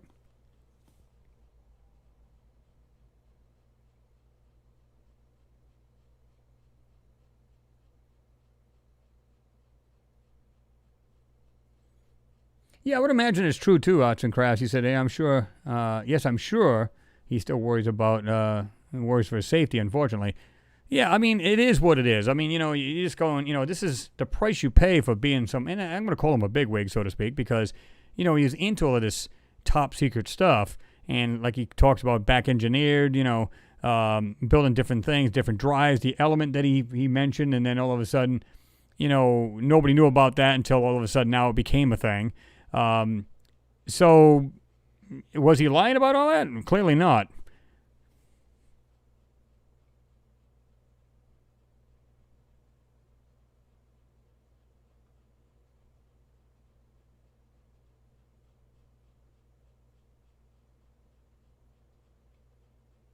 Well, not really, Tim. Because you said I didn't get why Bob didn't swipe one or more of the documents he claimed to have read. There's something fishy about Bob's story. Not saying he's lying. Well, it's kind of like I used to work in a company where you used to build like frames like these tanks, these solvent tanks, where you would literally clean different precious metals. So it'd be gold, silver, different things like that. So they wanted to make sure you didn't walk out with any of that at the end of the day. So you literally got scanned. You had to have nothing in your pockets, so on and so forth. You couldn't leave other than what you came in with. So it was very strict. You had to be. You were in a clean room all the time. It was just crazy. And being anti-static. When you're building these things, it was just everything about it had to be like total. either cleaned or, and again, you can't walk out with anything. You just had to be like, and you literally got scanned before you walked out. So if you had any gold on you or something like that, you were pretty much in trouble. You weren't just fired, you were arrested. So, yeah, not good.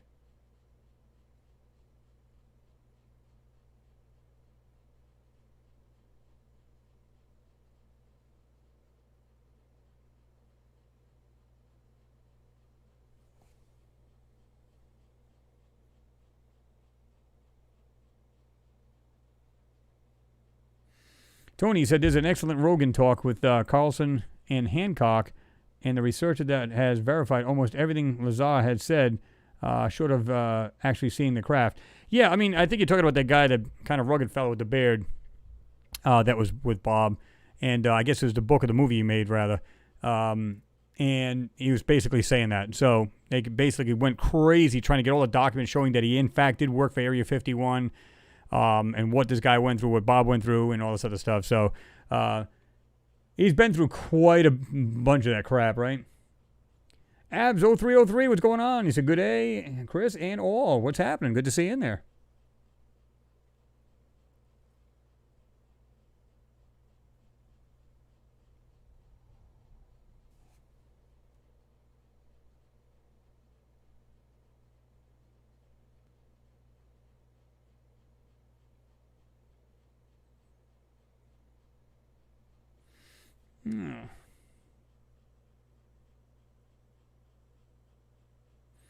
What's going on there, Frank? Frax Centurion? Good morning, he says. Good morning. What's happening? Good to see you in there, man. 107 strong. Well, actually, we got 112 watching, 115, I think it is. Thumbs up. I know there's a lot of people probably haven't still hit that. Go ahead, guys. Hammer time. Hit that thumbs up. So YouTube will share this. We need to get this stuff out.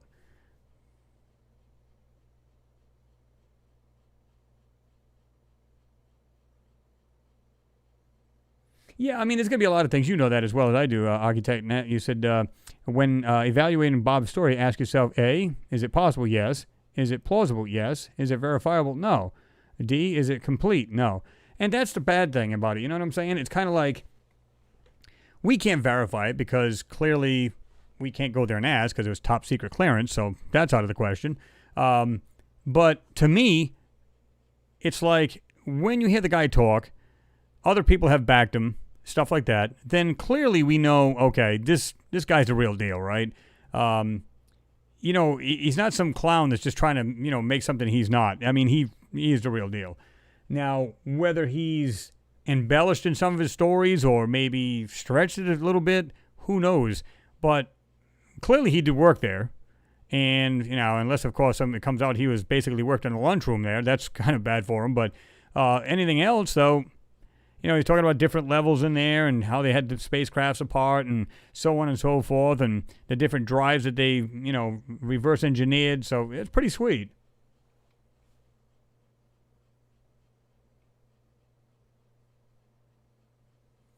Yeah, autographs. I noticed that a while back. He said, one dislike, it's one view. No matter how they look at it, right? Those darn critics.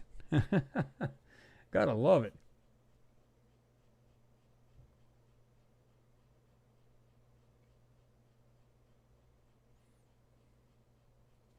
Max K, you said, I don't believe Bob Lazar would put himself and his family at risk if he wasn't telling the truth. I mean, some people can do that, but, they might have a screw loose because to me, it's like, why would you take the chance like you said? I wouldn't do that. I would personally think, you know what? It's like, if the guy's not trying to get the truth out, then he's really looking to get his family and himself killed. That's not good. Now, if he's trying to get the truth out, that can still happen, but, I don't know. It's kind of that weird thing. It's like you want to get the truth out, but you're kind of like, is it at all cost? Do you really want to do that? I don't know.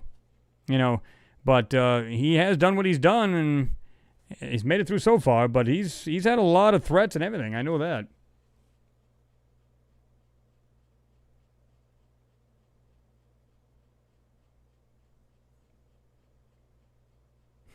I love it how we got another thumbs down just because we mentioned it.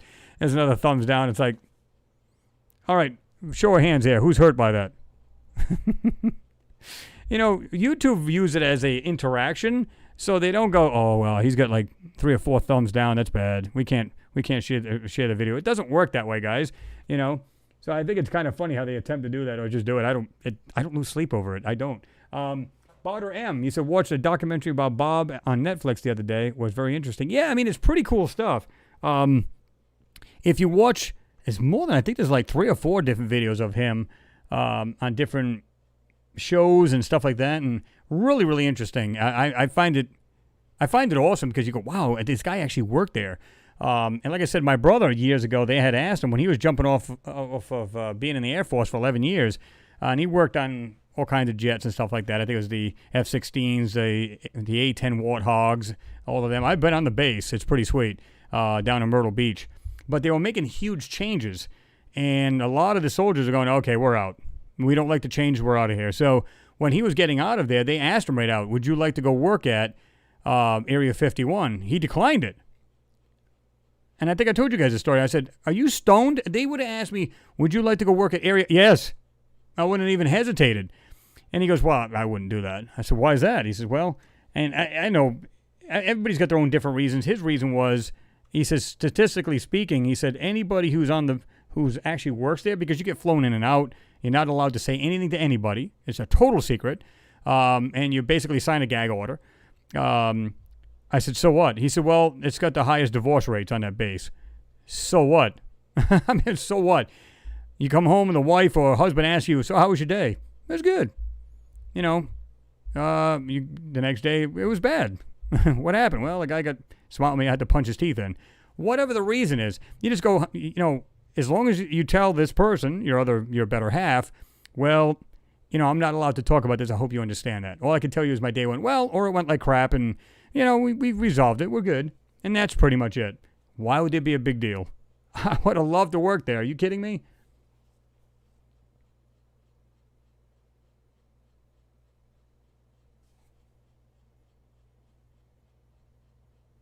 Yeah, I did ask him that, Mimi. I just, it's like, what? Because everybody knows it's so top secret that, it's not just making crafts here on Earth. In other words, it's not just our vehicles and different high technologies they're making for our own jets and, black op projects and stuff like that. But if it's reverse engineering other craft from other worlds, that's insane. That's awesome. Darn right I want to work there. I don't care if I was filling the candy machines as long as I was in there.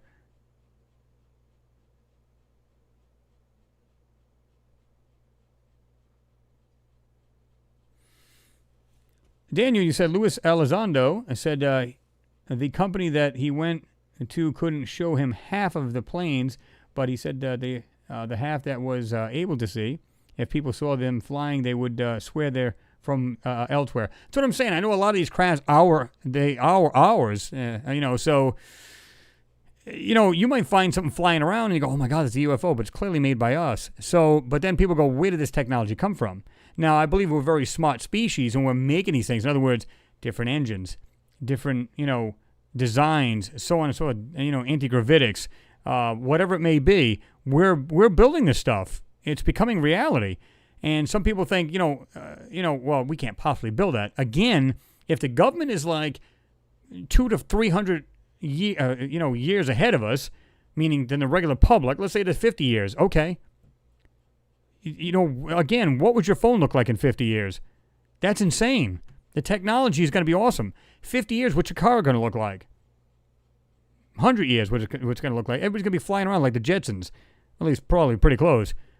I mean, and we're jumping by leaps and bounds and technologically, we're being just technologically jumping like this huge steps. What are we going to look like back, in those days, coming up in the future? What are we going to look like? What are we going to have then?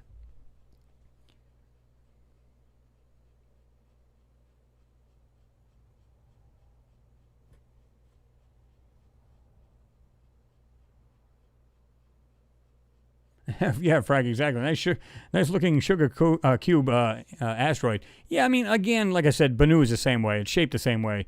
And I find it amusing that they just happen to go after those two. People are like, yeah, well, they're going to do that. I mean, why is it so surprising? I mean, it's just a rock floating out in space. Right. And how many other rocks are floating out in space? But let's go after these two. They just happen to be almost the same exact size, or not the same size so much, but as shape. A little different, but pretty darn close to the same shape, right?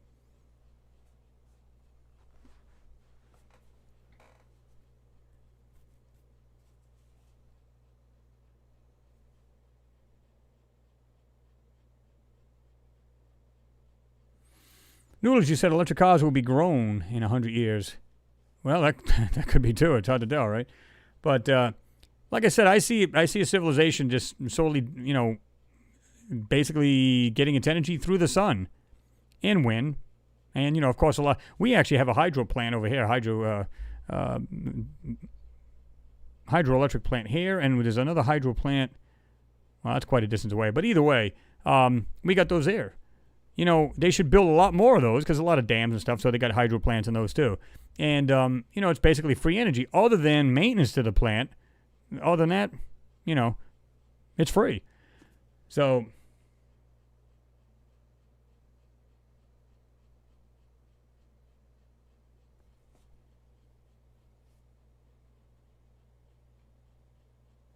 Dennis Johnson, you said, I'd like to see some of the images of cars again.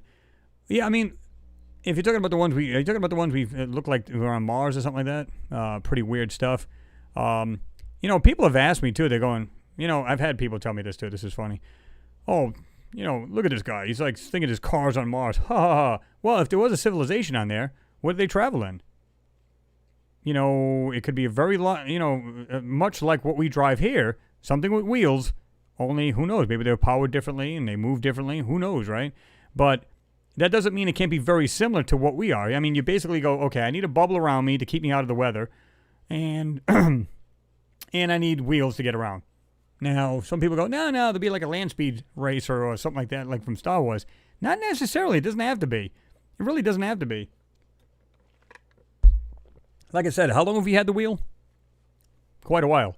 So, and yet, look at some of the countries in the world, like Dubai, Dubai, a lot of these places. Look at how technologically they become. So we got like to the extreme technology to the wheel still.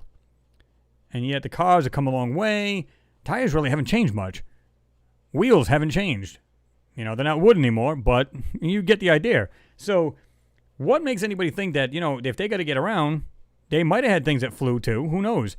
But as far as I'm concerned, they would need some kind of vehicle or something, transport, to get them around.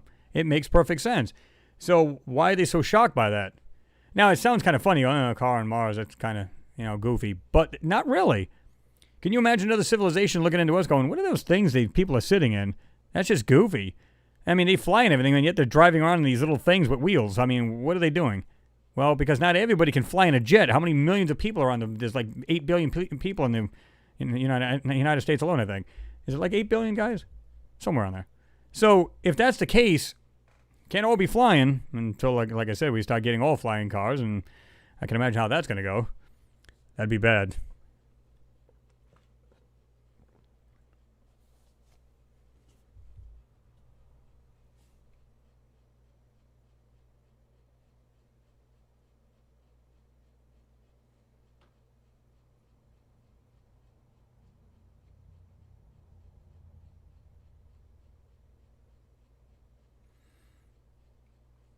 Let's see. Was it Mervyn Gravel? Gravel? Hi, Chris. If technology has advanced so much in the last 100 years, it must have happened before. Well, again, yeah, I mean, there's a lot of people that believe, like I said, we're like in the fourth or fifth, well, actually in the fifth cycle, that we have lived millions of years ago, not thousands of years ago, and that we might have been more advanced than we are now. At least that's what they're saying. There's no way of knowing that, so yeah.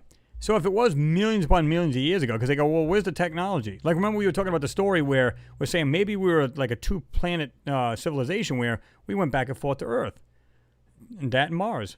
And then something happened to Mars, and we all came here. Then people go, well, where's the technology that is supposedly had from Mars? Well, if it was millions of years ago, then clearly you're not going to see it anymore. It's like if every person, everything that was alive on this planet disappeared tomorrow, how long do you think everything would rot away? It would take to rot away, or nature to overgrow it. It wouldn't take long at all.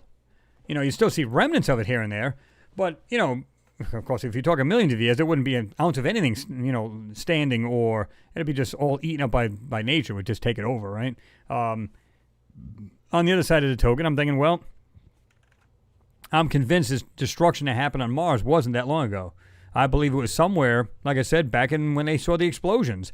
And people will say, well, how can that be? It's like, that doesn't make any sense. Well, it does. I mean, this is the reason why we're still seeing a lot of these remnants of structures and whatever else we're finding on Mars, because, again, picture it being millions upon millions of years ago with the windstorms that they have. They do have a water cycle, especially in Gale Crater, where they're at. You would think nothing would be present anymore. It'd be wind blown, meaning basically being in a giant sandblaster, over millions upon millions of years. And if you got water, you got this, you got that, it's all going to erode and corrode everything that's there. So chances are nothing would be there.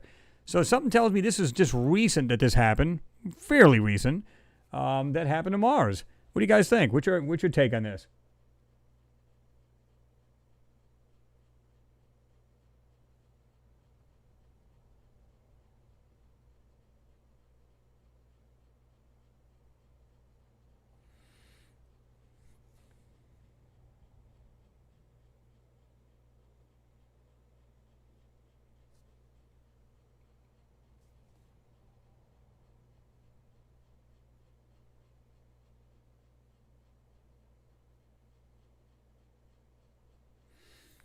Yeah, Abs 0303. Yeah, you're right, man. It's like you said, there's no money in free energy. That's what's holding us back. Yeah, and it's sad because we could be so much further now. But like I said, when they first come out, what was it, 96? I think it was 95 they first started. It was 95 when they came out with the EV1. GM came out with the EV1 electric car. And if you guys watch that video, there was one guy who was funny because he said, well, it's the last ride of my EV1. And you watch it. That thing, I mean, he hit the pedal. That thing would be ripping out all over the road. Fast. Went 120, 130 miles on that charge back then. People think that's a big deal now, and they go, oh, wow, we're going to... But they had it back then. What would have been like if, they weren't... I think they were kind of forced to actually shut it down. First of all, it was very expensive to build. They weren't really making any money on them. The batteries weren't as good as they wanted them to be, of course, because now we're much better, right? But to me, it makes more sense that... Had we progressed from there, we'd be so much further now. But no. So the same year they came out with the Hummer. And everybody wanted the Hummer. I'm like, okay.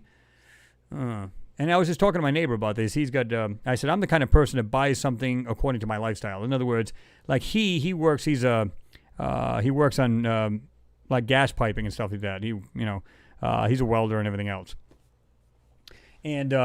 And he's got all kinds of tools and everything else. And he's got an F-350. He's got the 6.7, diesel in it and everything else. And he said, man, this thing weighs like 12,000 pounds. I'm like, of course, I'm thinking he's saying that when it's loaded and everything else. But I said, okay.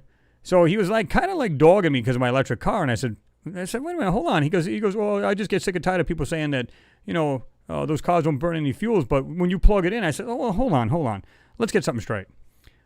I said, let's understand this. Look at my car. It weighs 2,630 pounds. Your vehicle weighs how much? Okay. How much steel is in that truck while this thing is being manufactured, the metal being melted and put together and all this other stuff, the electricity to build robots and put this thing together. The steel alone is probably 6 times what my car is. You're telling me that didn't take more to build that truck than it did my car? And besides, I said, plugging in my car in a giant power plant is like a flea in a buffalo's rear end. Come on, man. It's not even the same thing. And how much crap are you emitting out of your exhaust? And I'm not emitting anything out of mine.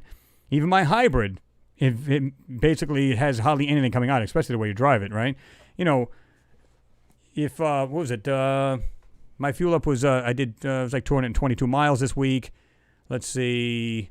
And I put in 4.750 gallons. Do the math. 46.7 miles per gallon. Not half bad, but that's mostly in town. I've been on mostly the freeway, and I get anywhere between 52 and 55 miles to the gallon. So he can laugh all he likes, but, my wallet's staying pretty fat when it comes to fuel. So there's an argument on either side, and he's right about plugging in, okay, but that's nothing. It's like I'm charging it once a week, and it takes me, $2 to $3 to fill it, so to speak. where he's spending how much a week? Yeah, come on. But everybody should have a vehicle that fits their lifestyle. He needs that. Makes sense. I don't.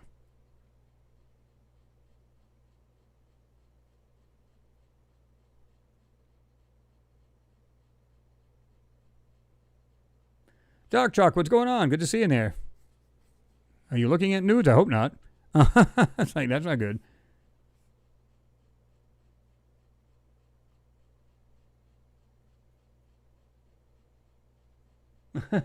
That's true. If you want to be technical, right? The architect, every time I cycle to work, I emit CO2 from my breathing. That's true. I mean, if I really wanted to, I'm relatively close to my job. I can get on my electric scooter. I mean, it's not super fast. It's like 16 miles an hour. But I can get to my job, relatively decent time. So I've already timed it back and forth, and it's pretty good, right? I mean, there's so many ways to get around. If I lived in the city, I wouldn't even drive a car. I'd just use my scooter. Now, when it rains and it's super cold out, that's a different story. But other than that, nah.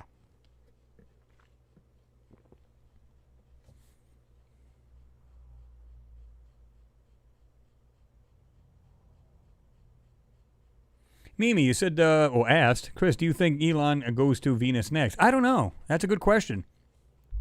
I think once he gets the Mars thing down, which I know he will, then yeah, it's going to be space is the limit, not sky's the limit, right? But yeah, have you guys noticed it's like now it's like, oh, it's so easy to go out in space now. Everybody's going everywhere. You ever notice that? It's like 1 minute they're like, wow, it's really hard to get out in space. We're doing our best. And now it's like, hey, why don't we go ahead and set a probe over there? The only thing that's stopping us from sending anything to Titan yet is we haven't designed it yet. We have the technology. We just haven't put it together yet. But they do have one. It's like a little submarine. I'm trying to remember if it's going to drill its way into the actual ice first and then go down. And it's going to go in there. It's just going to swim around there. It's nuclear powered, I believe. And it's just going to just go around the oceans and just take samples and whatever else. And that's it. That's going to be the life of it. And of course, if there's something very large living in that water, it's probably going to be eaten. But that's beside the point. To me, yeah, it's so easy now. It's like, okay, go ahead and send something over there to Titan. When we get something on that rock over there, how about Banu? We'll just go send something over there. It's like so darn easy now that it's like old hats. It's like not even a big deal now, And it's going to get easier and easier, more cost effective. It's going to be lowered more. As far as price-wise to go out into space and go to planets, it's going to get so much easier. It's always the newest technology cost the most, even down to consumer stuff, right? First time there's a plasma TV, how much does those cost? It was outrageous to buy one. Now, an LED TV. I remember years ago when I first bought the first ones, they were like, the small ones for my kids are like 19 or 20 inch, whatever they were. They were like $200 and something. Now you can buy them for trash. You can buy them for like $80. I mean, it's so easy now, probably even less than that.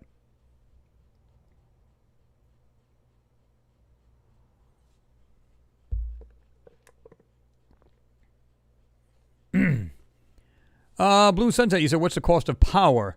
Well, I'm not exactly sure what it is for kilowatt here, because I think it's changed since the last time I checked it out. But like I said, I mean, I can plug in my car. It costs me about $3 and change to charge it up. And that's good for the week. Now, wintertime, it's a little harder on the battery, so you might have to charge it twice a week. And even then, so what? Gas prices can go through the roof. I'm still going to only pay what I pay for gas, for electricity, rather. And like I said, I've got the hybrid, which hardly uses any fuel, depending on how you drive it. You can hyper mile the hell out of the thing. And I've had it, what was the best I did on that? 57 miles to the gallon. So that's pretty darn good. That's not bad. I mean, it's, I tell people, I've said, yeah, I spend a whole $5 in gas. They're like, man, I spent $40 this week. I'm like, well, you live further away, and plus your car sucks. And then there's people that got really good cars. They really get good gas mileage. They go, well, I get still 41. And ain't nothing wrong with that. It's pretty sweet.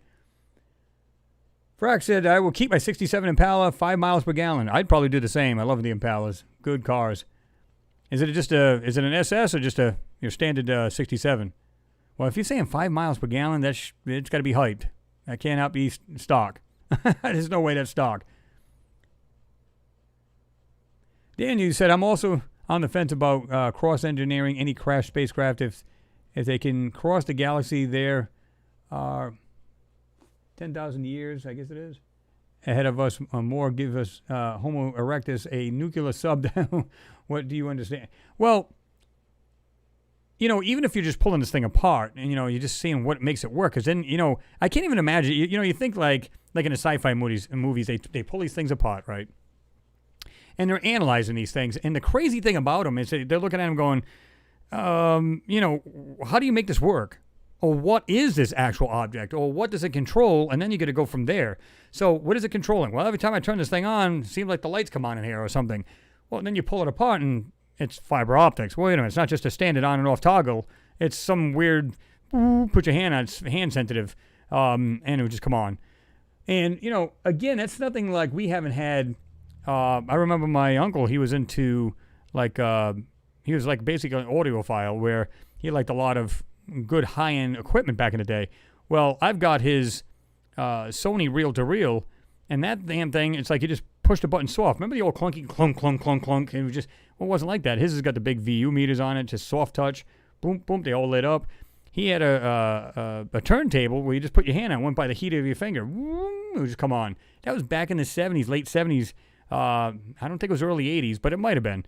And he had all top-end stuff. Bose 901s back in the day, all top-end stuff. And, so they had this technology, but they just improved on it greatly. That's the whole point, right? That's what we do. We improve.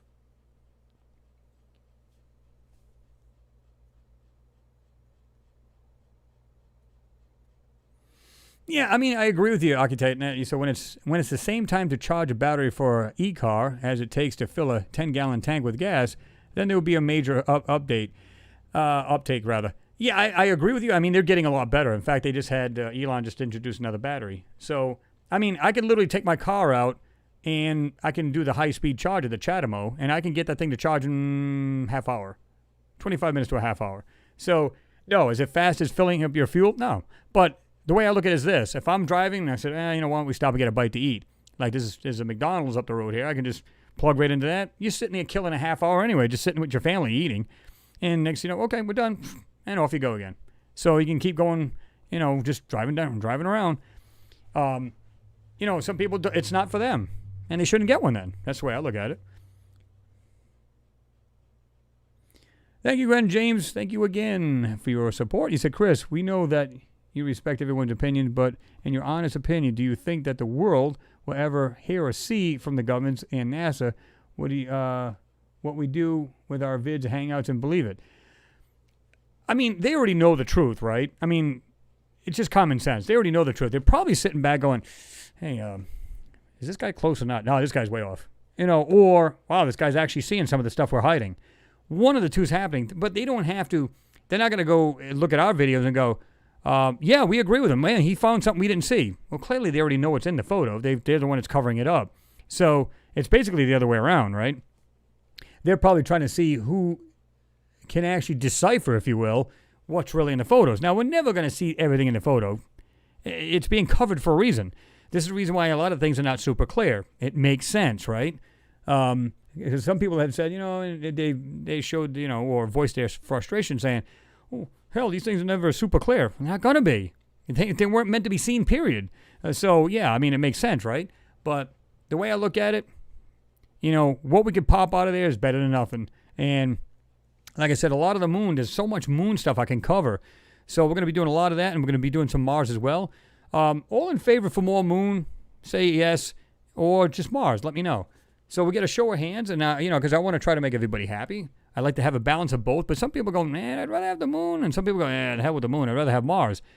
Let me know what you guys want to do, because I want your input as well. You know that. That's what makes this channel run. Shadow HQ, you said, I drive a Tesla, it's a great car, and I had lots of cars. Yeah, I mean, I'll be truthful with you. I don't have a Tesla. I got one of the slowest cars out there. I got a Mitsubishi i-MiEV, or i-MiEV, depending on how you want to pronounce this thing. But it's probably one of the slowest cars ever made. However, there's a reason for it. Mitsubishi set out to make the cheapest electric car. They achieved it. They weren't out there to make a fast car like Elon has done, like the Roadster he first made, and the other Roadster he's coming out. It's going to be 2.1 seconds, 0 to 60, so on and so forth. I don't care. I didn't want a sports car. I wanted something to get my butt from point A to point B. And it does it quite well when it's moving. The thing is pretty nimble. It gets around. It's got good pickup. But it's software regulated, so to speak. In other words, if you do some research, there was a guy that actually, basically reprogrammed the computer, and it's twice as fast as the one I've got.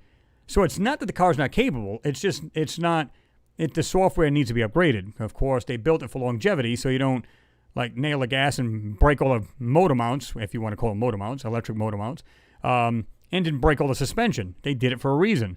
So, but the way this thing comes on, it's kind of like your car. I mean, like any gas car, you hammer that thing down to the floor, depending on what you're driving, it'll be squalling tires all over the place, and you'll finally hook up and take off. Well, electric cars are the same way. It's and then it just takes off. Elon's is not like that. It's instant torque right off the bat. But it's also built to do that. Mine, and I don't care. It's not why I bought it. It's kind of like the hybrid car. It's not the fastest thing around. I think the 0 to 60 is like 9.8 seconds. That's nothing to get excited about. But it's not the slowest thing on the road either, right?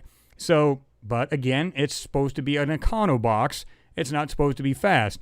Now, like we guys are talking right here, Frank is saying the SS Impala 383 stroker. That's fast. You know what I mean? It's not a slouch, and it's going to squall tires all over the place unless you throw Mickey Thompsons on it, and even then. So, yeah.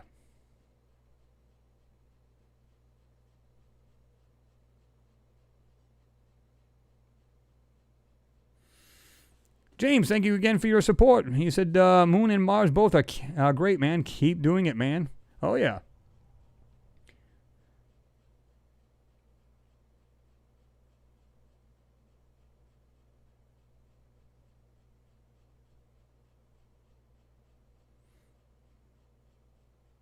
Noodles. To be clear, I am on the environmental team. I cycle daily rather. Only use gas for work. Emergencies or torrential rain. Strangely, I have 8 cars and a Hayabusa. Yeah, take that motor out of the Hayabusa and put it in one of those smart cars. You ever see the videos of those? Oh my God, it's hilarious. Sounds like a pissed off Hornet. Friggin' hell, it's funny as hell. And kind of cool at the same time, right? Bush Corey, mine goes 0 to 60 in an hour. That's about what my electric car does. No, I'm just kidding. But yeah, mine's incredibly slow, guys. I think it's like 12 seconds, 0 to 60. Sad. But I don't care. That's not what it was built for. And the fact that is, I don't live a huge distance away from my house, so it makes it even more appealing. But I'm the type of guy that says, listen, just to go back and forth to work, just give me a pod. That's what I give a crap about. Get my butt from point A to point B, and I'm good.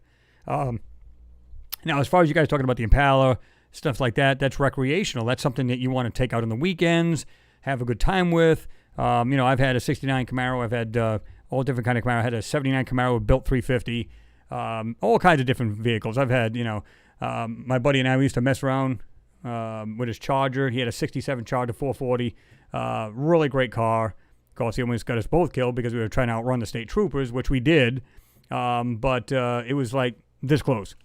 All over the road and everything else on the highway. And I was like, try not to do that again. Just take the ticket. It's like, But, yeah, I love muscle cars. I'm not even against all. I love them. Give me one, man. I need a toy. But I'm also a nerd when it comes to that kind of stuff. I'd like to see more high technology and stuff that's been thrown into these cars. And it's just awesome, man. Everybody's trying to figure a better way for better fuel economy, better... 'cause think about it. If you could get a car that you can get, not even trying, 60 miles to the gallon, well, how much money could you pocket every week? And then do that a month for 12 months or 365 days a year, how you break it down.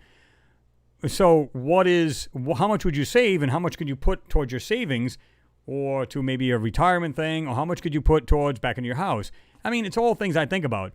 Everything in my house is all LEDs. I've tried to keep everything, to spend, less money, try to be more conservative. So there's nothing wrong with that. It's pretty sweet.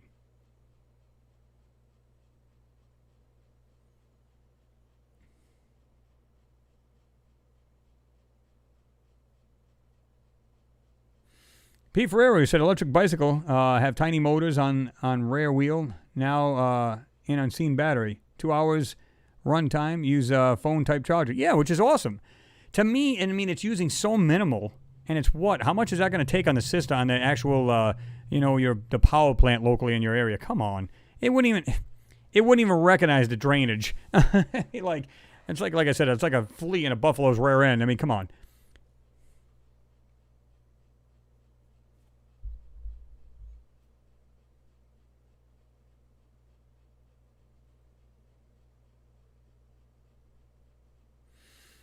Yeah, I mean, again, Bushcore, you said I only drive 20 miles per hour in all of London now anyway. Think about this a minute. So you've got a vehicle, whatever it is you want to drive, whether it be a bicycle, electric bike, electric scooter. You want to drive a car. You get something that's for your actual lifestyle. It's like saying, okay, I'm going to go out and buy a nice big Ford Dually. For what? I don't live that far from work. I don't own a farm. I don't haul an RV or trailer rather. I don't have a camping trailer. I don't have any of that. It does not fit my lifestyle. I would not buy it. Now some people just like trucks and they want a truck. There's nothing wrong with that either. Not for me though. I don't need it.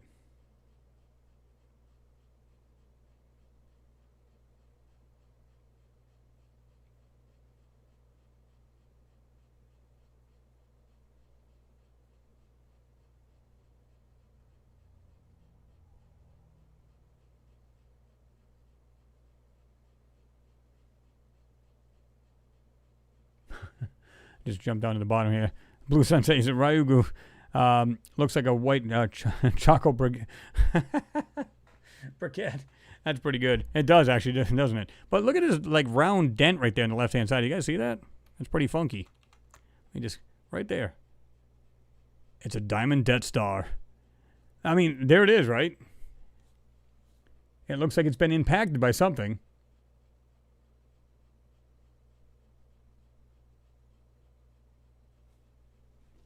Mimi, you said, Chris, I bought a new bicycle and I had the worst muscle pain in my whole life. Oh, you mean after you bought the bike, after you're riding it? Is that what you're saying?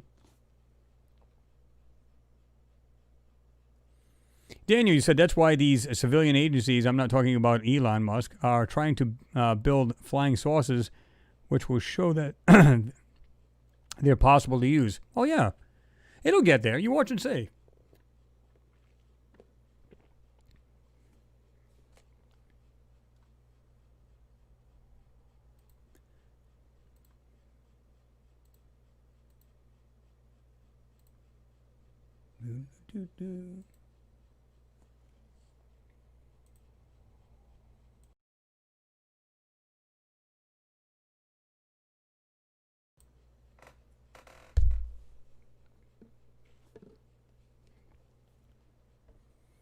Let me see here.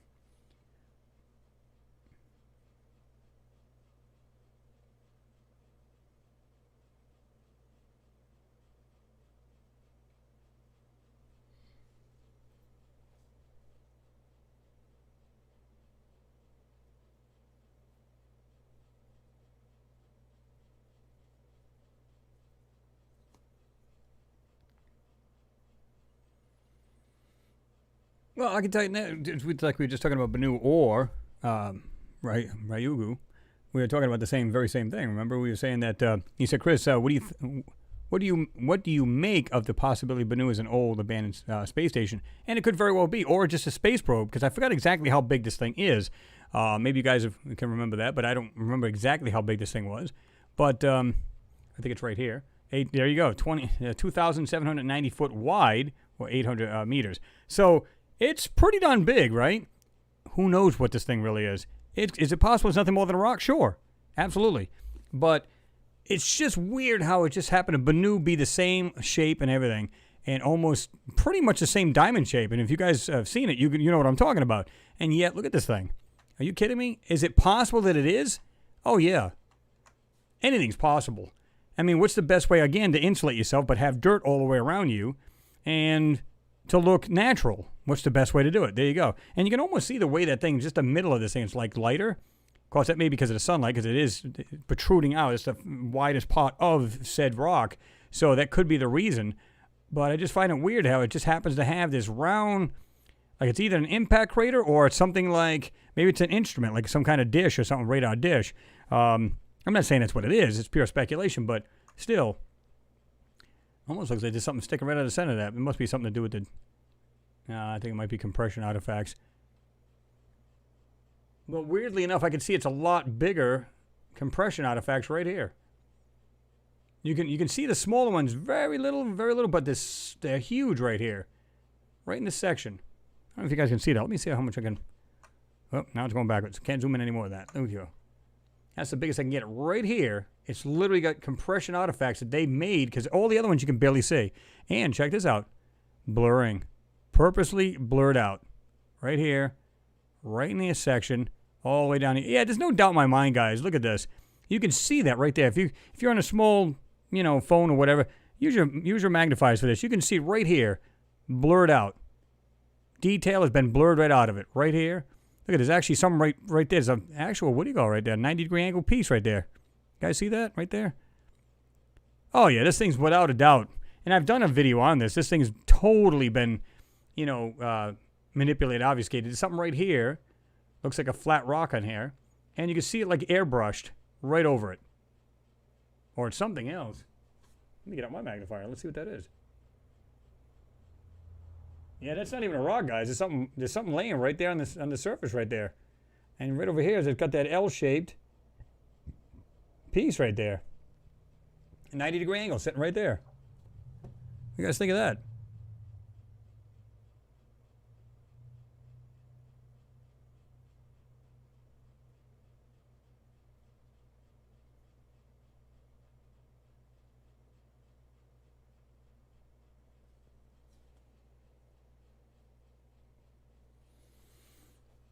Frank Miklos, you said we saved $200 a month in fuel costs once we retired. We don't worry about fuel costs at all now. Well, yeah, that makes sense. And but even then, I would be as thrifty as I could. Like I said, I just, if I can get around locally and hit the regular stores or anything close to me, I'm on a scooter, or something that's really, really good on fuel or just electric car. If everything's within driving range, what I mean is like real close, because obviously everything's in, range or in, reachable, so to speak, if you got the time. But if everything's within a mile or two, of stores, wherever you go to or whatever, yeah, why go through? Why have something that's really bad on fuel and everything else, right?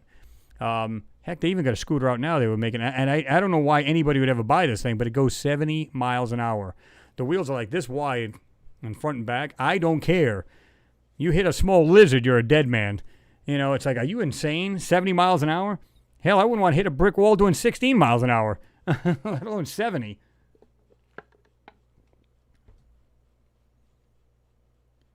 Nothing says body cast or death, like a 70 mile an hour scooter,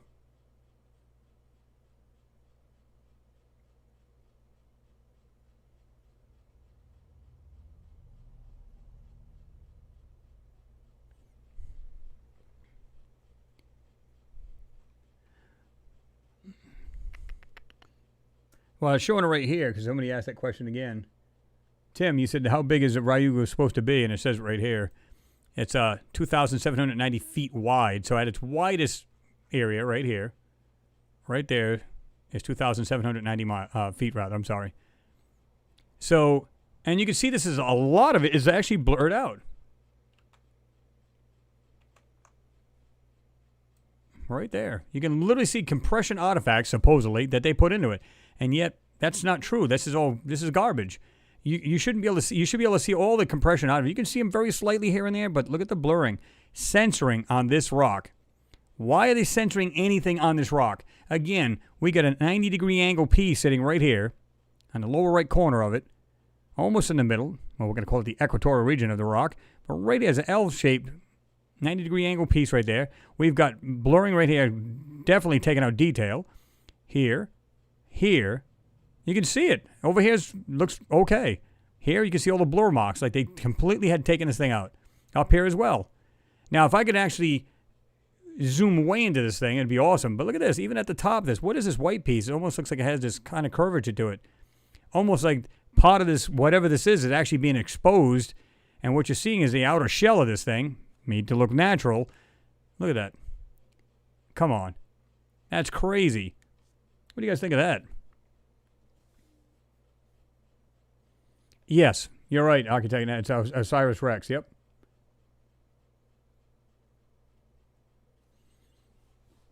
Max K says they know everything. Big Brother is watching you. Oh yeah, they're watching you one way or the other anyway. It's funny because, like I said, I got this Amazon Dot, and everybody's like, "You need to get rid of that thing. It's evil." It's like they're watching and listening to everything you're doing. What are they gonna hear? You know what? What are they gonna hear me say? You know, ain't nothing gonna. You know, if you got a cell phone, they're already watching you and listening to you. I wouldn't worry about that thing. Bush Corey, yes, camo, absolutely.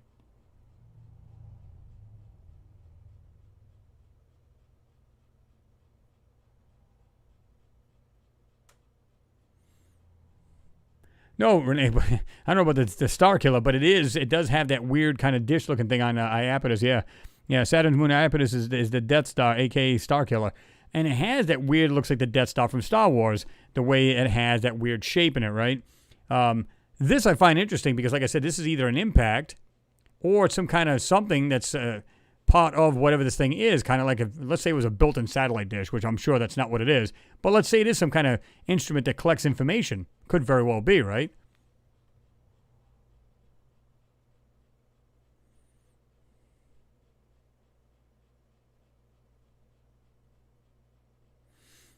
Miss Here, you said that entire asteroid is just crazy. Yeah, I mean, and I agree. I've like I said, I've taken this thing apart, and like I said, I've showed the two of the Ryugu and Bennu together. Both of them have been censored. Why would you censor anything? It's kind of like I said before. I said in my videos many times. The moon or Mars. Let's say we're totally wrong. Nothing on those photos are intelligently made. Let's go with that. Then why the censoring? It simply makes no sense. If nothing else, people should be questioning why are these photos being censored. These are supposed to be like a photo being taken, sent back to Earth. Oh, wow, there's a photo. That's it. That's what it should be. But yet they're censoring. Why are they censoring these photos? Doesn't matter which one you're looking at. Look at this, a rock out in space and they're censoring it. Why? There should be nothing on there. It's a rock. But yet, Mars, you block notifications. I don't care. Let me get back out of this here. Whoop. Anyway, so I don't know what that's all about, but okay. But to me, it's just like, again, like on Mars, why are you censoring any of these photos? They're supposed to be raw RGB, or they claim it's some other filter, but they make it look like false color or whatever. I don't even care about the color. I've said, disregard it anyway. What I'm seeing is things that are on these photos of Mars, the moon, and they don't belong there. These things do not belong there, and yet they're censoring these things out for a reason. But again, let's say it's all BS, and everything we're seeing is just trickery of our eyes. Well, we're not really seeing that. Just your pareidolia. That's swamp gas again. If that's the case, then why the censoring? That's what I'd be bombarding with, NASA with. Guys, if there's nothing to see in there, if it's all our pareidolia, why are you censoring these photos? They'll come up, it's your imagination. We're not censoring anything. Okay. It's right here.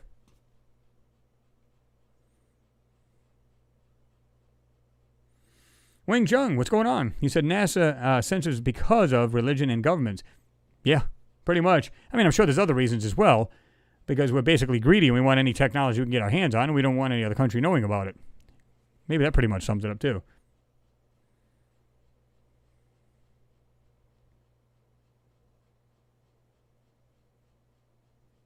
Oh, I know. Yeah, you're right, because I know you guys were talking earlier during the chat here, and you were talking about how we got a rock coming close to us. We had a couple that flew by us, and they don't mention any of that. You ever notice that? And James, you just said, Chris, it's amazing that they have all the information about this rock, but they didn't have a clue about the huge one that came close to the flattening Russia a few years ago until it blasted to bits above us. And you remember that thing. That was insane. There was videos of it where people were like, boom! I mean, for miles. Blow out windows, set off alarms. I mean, you name it. And that was what? It was a very small rock. Picture something very, very large. Wow.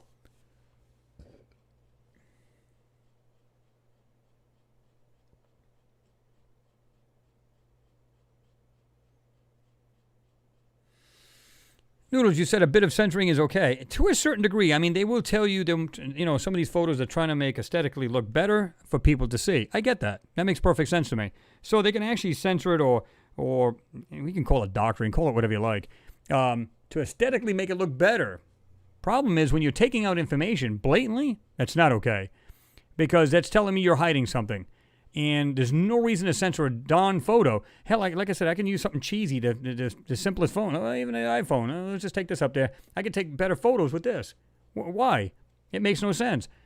So I think they start off extremely great photos, and then after they overlay it and do their magic to it, if you will, it turns out to be low-res trash.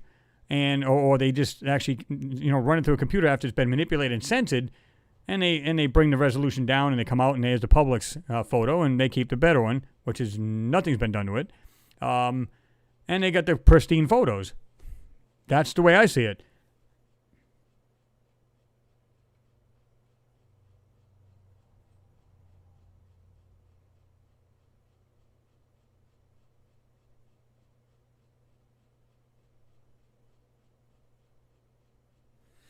Turklerin, you said I see a lot of dust on this asteroid, and it is too small to have gravity. So it could be artificial gravity to pull it all together. Well, that could be, or it's just basically, as silly as it may sound, and maybe it's just the way they have like this weird adhesive that keeps it all to it. Who knows?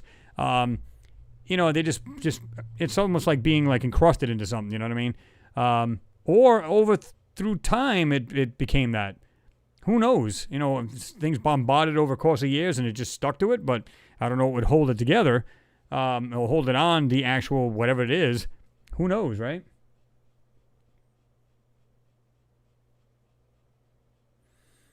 Cameron Davis, he said, how are you tonight? I'm doing fine. How are you?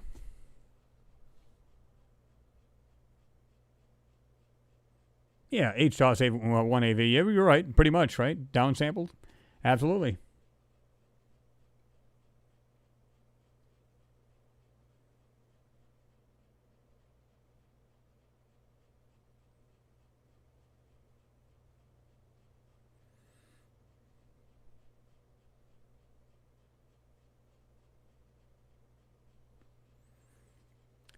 Blue Sunset, you said, I can almost see a support strut from the corners to the center. Well, like I said, I find it interesting because, like I said, it's, when I see this thing, I'm going, okay, I don't know. It's just the way this thing looks almost perfect going across this section. It's got a pretty wide band as far as in the center of it at the widest points. And it almost looks like a small dish built into the side of this, but although it's been centered out, we've seen the artificial compression artifacts, and you can see the real ones too, right? But you can see that. I can see it right now, and I'm not even zoomed in. I can see it right there. I'm just going to go in just a little bit. Now, you shouldn't see it. Well, that's a little too much, but I'm just going to back it up just a hair, see what happens. But I can see that right here, and I'm not even doing anything to this photo. It's right there. Which is computer, make up its mind. I can see it right there, not even doing anything, right there. And I don't see any other compression artifact with the way it's zoomed in right now. And I can see that right here. That's artificial. That's centering information on this photo. I can also see the blurriness right there. Clear as a bell. Can't get it blurry, clear as a bell. But right there you can see that. Clearly you can see that's been censored. There's details being taken out of this. What is this? I just noticed this. Let me see here. There's almost like a real faint round circle right here. You can see the line right there. I don't know if you guys can see that. I'm going to go round and round like this here. And then I'm going to take this cursor off. But right in this area, it's got a middle dot right in the center of it, right there. But right here, I don't know if you guys can see that, right next to this piece sticking out. And actually, that's not just an L-shaped piece. That's actually comes like this, comes down to the side, and goes over. This is not just a 90-degree corner, 90-degree angle piece. This thing actually goes up and inside this censored area. This piece right here, too. That's weird, man. That's something else. That's not just a L-shaped piece. It looks like, I don't know what the hell to make of that. Let me see if I can, right there. And like I said, that faint round circle is right there with that center hole. And to the right of it, it's got that piece there. That's not just 90-degree angle. It's actually the very top left corner. It's kind of curving in. And the bottom goes straight, and then it starts to curve up. Huh. You guys see that?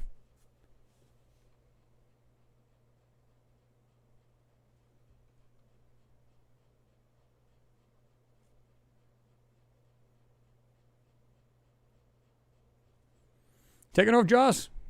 Well, good to see you there, Joss D. Good hanging out with you as well. You have yourself a good night there, right?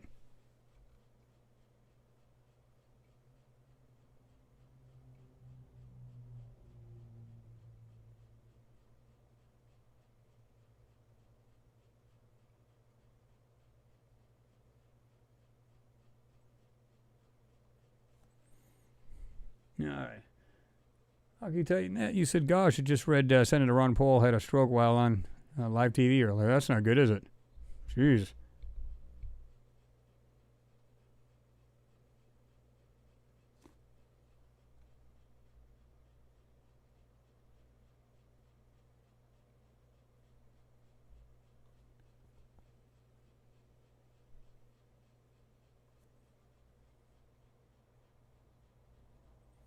Oh, so you can see it as well, yeah.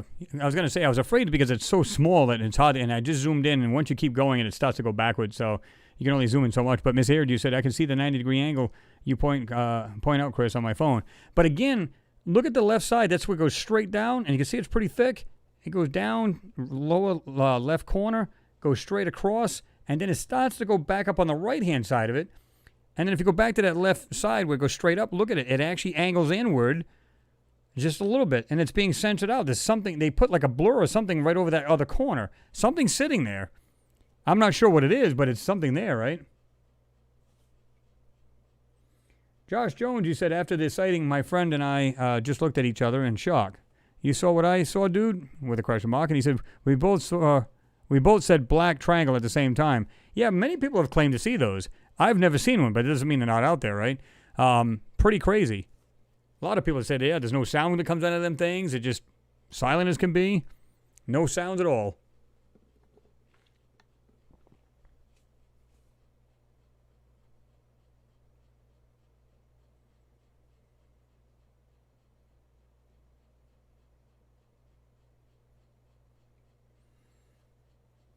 Yeah, I tried to, Noodles, but let me see what happens here. Yeah, see, that's at 500%, so let me see what I can get here. That's the closest I can get into this thing. But you can see that right there. Like I said, I can still see that real faint, like, circle type thing right here. Going like this, and it's got a dot right in the middle of that. Like I said, that other piece is right there to the right. But like I said, take your magnifiers if you're on a small device and just look right here. 1, that area right there. 2 right here. Right here next to this piece. Right there, censored out information in detail.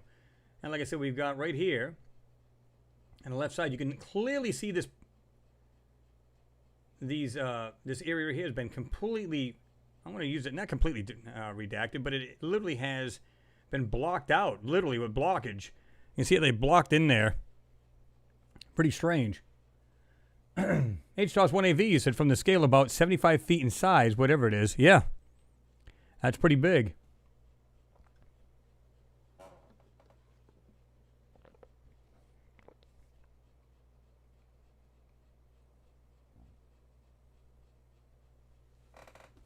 Wang Chun, thank you very much for your support. Much appreciated. He said, we need to support this channel before Men in Black or NASA decides to kidnap or do to Chris like they did with Tyler. Secure Team 10. Yeah, not likely. A lot of that was brought by himself, but yeah. Yeah, because that wasn't true. But, yeah, I mean, one way or the other, I mean, it's kind of like, you hate to see that happen. And like I said, you could, they'll put everybody in the same kind of category where they're saying, well, he's talking about things on the moon and this and that, so clearly he's a conspiracy theorist. Is it conspiracy if you're backing it with facts? So how are you in the same category? Because I could back that up by showing these censored parts of this photo. I can literally point it out. How is that a conspiracy? You know, conspiracy is when you really can't back it up. I mean, you can say it, but you're not backing it with facts. And at least that's my definition anyway, right? So yeah. Thank you, Miss Hurd. Thank you very much for your support. As always, much love to you and everybody else that's supporting the channel. He said, keep it up. Man, working out too. That's awesome. Wing Chun says, press that like, please, all subscribers. Wham! Hit it hard, guys. Hit it hard.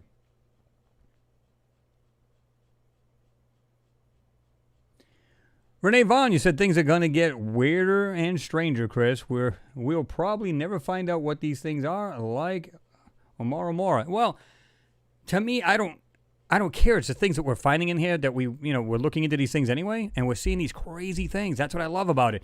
It's like I said, it's like a Cracker-Jack box. You never know what you're going to get in it, right? Yes, of course, you got all the prizes already, and you already know what they're going to be. But it's just cool to see these photos because you never know what you're going to find. And like I said, I got a boatload of these moon ones to do. So if you guys are down with seeing a lot more moon, just say the word. Because right now I got so many I can do. Oh, my God. It's crazy how much I can do with these things. And now some of them, I'm sure they're going to be so, censored out. You might not be able to bring anything out of it. You might only just bring something very small out of it. So we'll see what happens with that, right? But there's a bunch to do.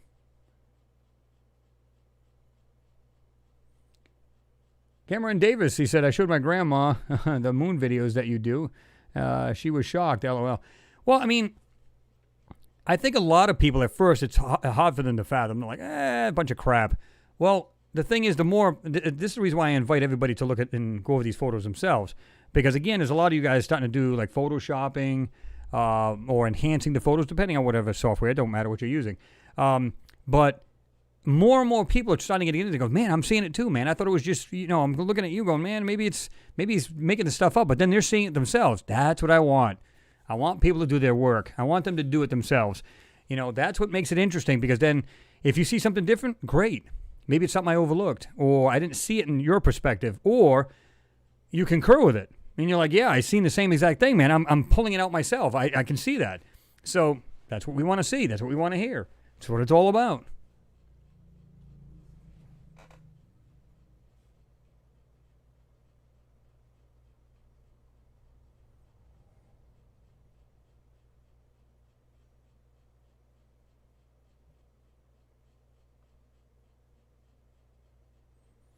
Yeah, pretty much.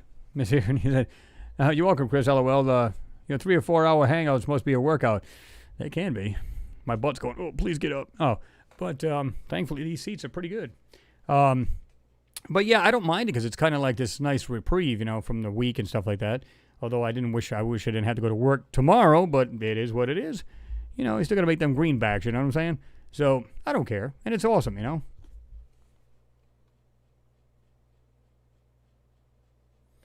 Trevor Woodley, you said, I'm convinced Omora isn't natural. Well, you're not the only one saying that. I don't believe it is either.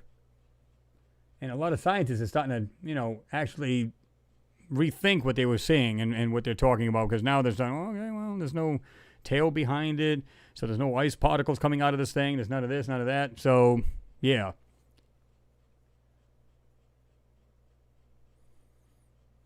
Appreciate it there, James. Much love to you, man. You said, Chris, I have your bag, man, and all of Ireland. Sweet.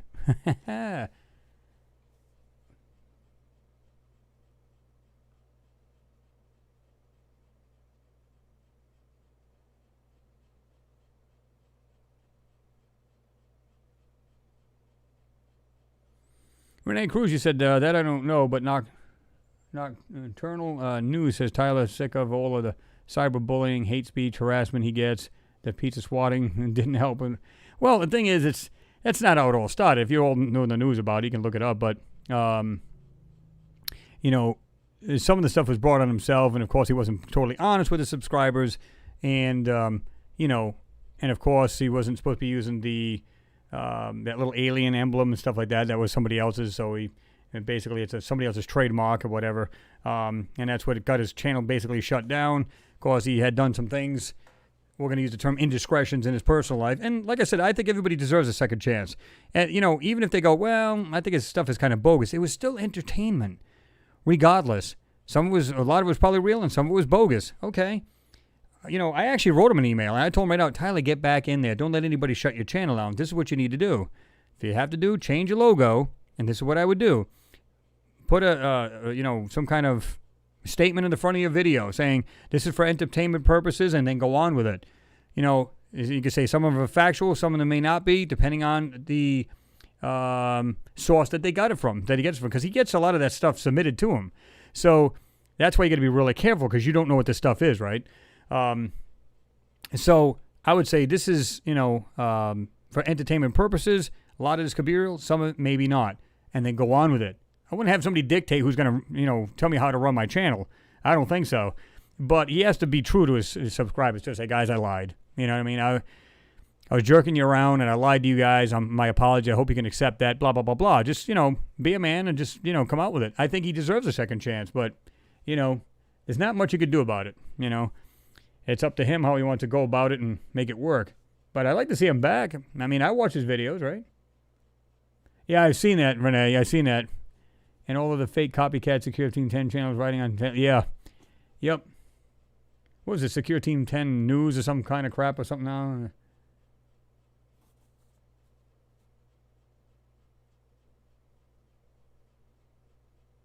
Yeah, exactly, MG Toe. That was part of it, right? He said Secure Team was caught by the computer geeks of using voice-changing software to interview himself as various experts. He was scamming people. Exactly. Now, some of the stuff he was actually... Remember when they said he was doing some kind of CGI of his own, right?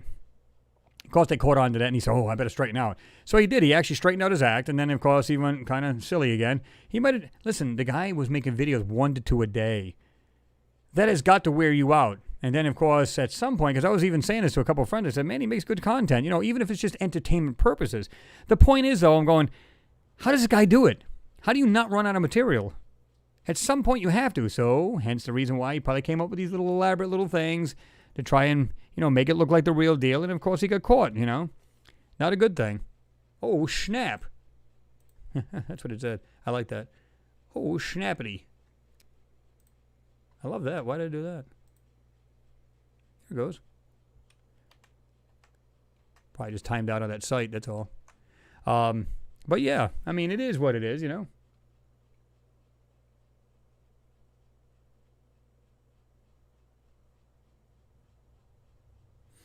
Yes, here you said, I have seen other YouTubers ask why should we support Chris or Alien Hunter, etc. That we can get all of these images for ourselves online. BS. I don't have a PC or imaging enhancement software. Well, no, actually, I make it absolutely, doable. So in other words, yeah, I'll give you the link. Check it out yourself. So it's not about that. It's about finding what's in the photos. It's not about getting the, you know as well as I do. It's not about getting the photos. I literally give them the link to get the photos. So, yeah, I encourage everybody to look at these. It's the actual pulling these things out that makes the difference. So, yeah, some things are plain. You can see them there pretty darn good. Kind of like this little thing that's on right here, Ryugu, right there, and whatever else we're seeing on this photo. Sometimes these people don't see this. They just go, oh, yeah, it's a nice rock. All right, next, and move on. But there's more to it than that. And that's what the channel's about. So picking apart these photos and finding anything that's, that doesn't belong. That's anomalous. So that's the whole point of it. Some people don't see that. You know what I mean? They just don't see it.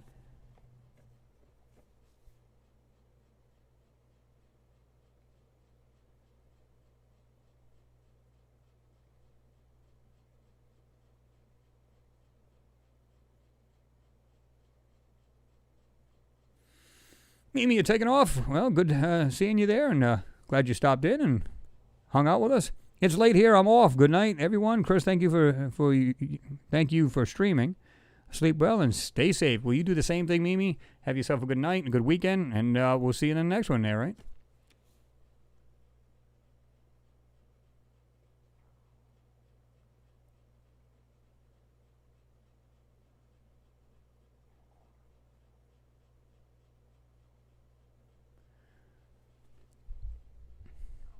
Well, like I said, MG, I know you're talking to Miss Heard as well. He actually shot himself in the foot, let's be honest. Because like I said, at first he was doing kind of weird work, and then he started like, oh, wait a minute. So then he started showing the real deal, right? Like I said, I think it just got down to, I'm running out of content. And that's what he did. He started to do false things like voiceovers or, digitally enhance his voice or slow it down, speed it up, and change the pitch and do all kinds of crazy stuff to it to make him look like he's, like you said, or like she's saying, doing these interviews, and clearly they weren't real. And, of course you could support the channel if you like. You didn't have to support it, right? So it's up to the actual people whether to support them or not. But, if you're just duping the people, I don't think that's right. You know what I mean? But, people might say, you know what, I just see it as purely entertainment, and I don't mind giving them the money to do that because it is something to watch. Now, if you're taking it literally, like, no, whatever this guy says is gospel, well, then you're being misled. And, there's a lot of channels out there that just don't want to do it. I don't want to do that. I don't want to mislead people. I say, listen, here's the photo. I'll give you the link. You guys check it out. And this is what I'm finding in here. What do you guys think about it? That's not misleading anybody. That's saying, okay, clearly that's there. Let's pull it apart. But to me, I looked at him like this. He was just entertainment for me. Because some things you could see was absolutely bogus. So you can CGI anything. If you're really good at a computer, it's nothing to do. I couldn't even do that and get away with it. I'm just not that computer literate to do that. I know my way around a computer, but I can't do all that kind of stuff. There's no way. I get so bagged. And if I was trying to make something like that up, there's no way.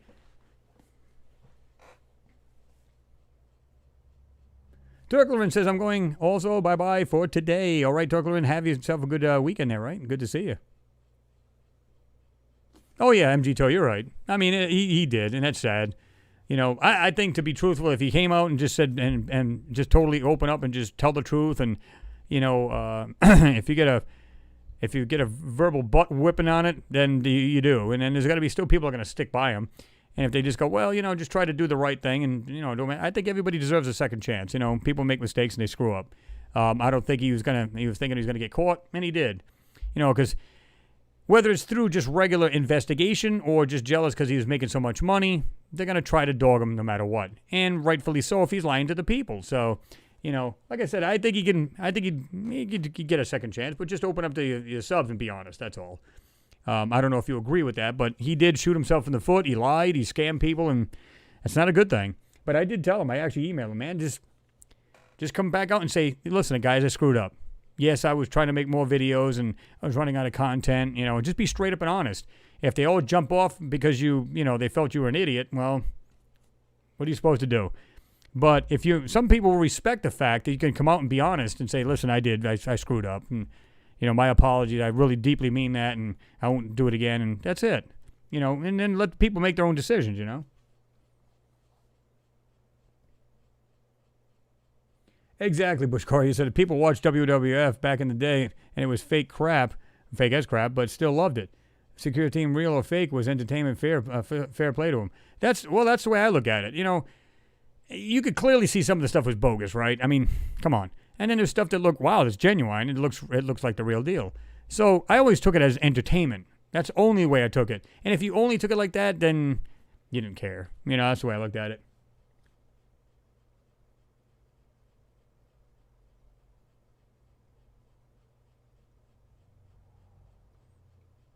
Cameron Davies says, I was a fan of Security Team 10 for a long time, but my law enforcement side of me said he was really off to me.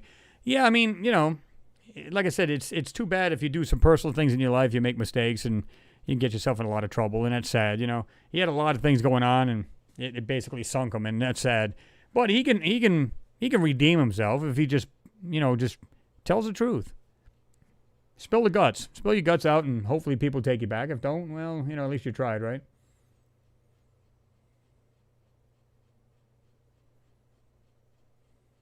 Wing Chun, great question. So how come NASA is still in business when they constantly lie?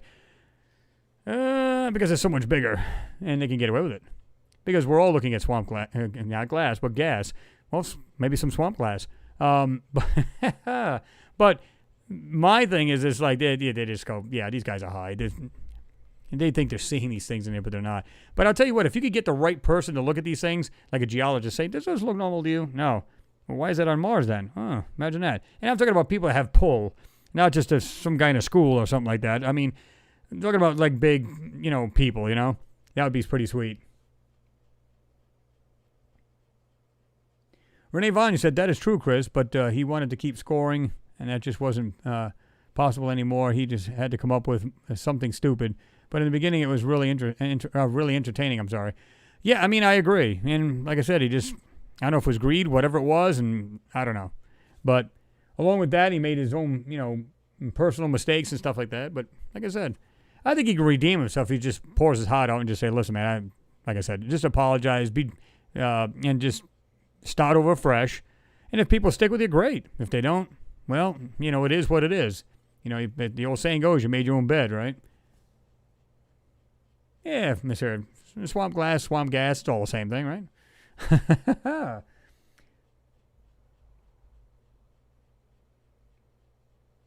Alrighty then. All right, guys, we're going to jump off of this. Glad everybody could be here this evening. We even without a, we had good conversation even without a Gigapan. And like I said, guys, that was my fault because we were trying to get Jean Ward on there and it did not work. But we will iron that out because we had him on last time and everything seemed to work well.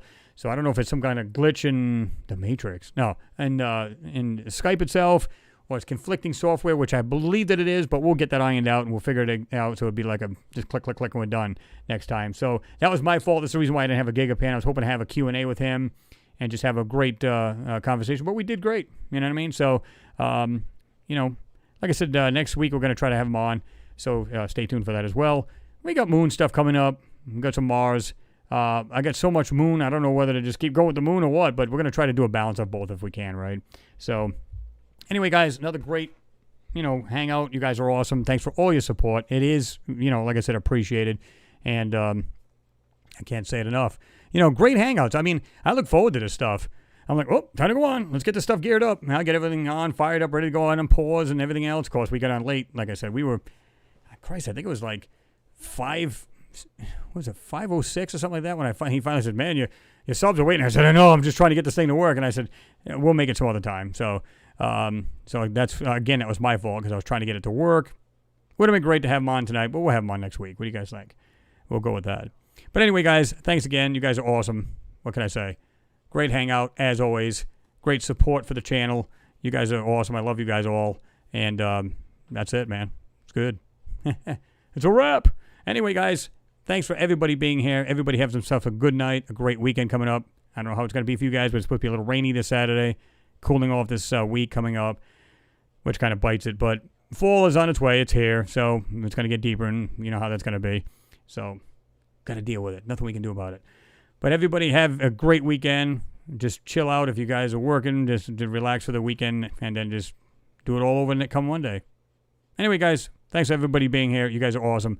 We'll see you guys next week in the videos as well.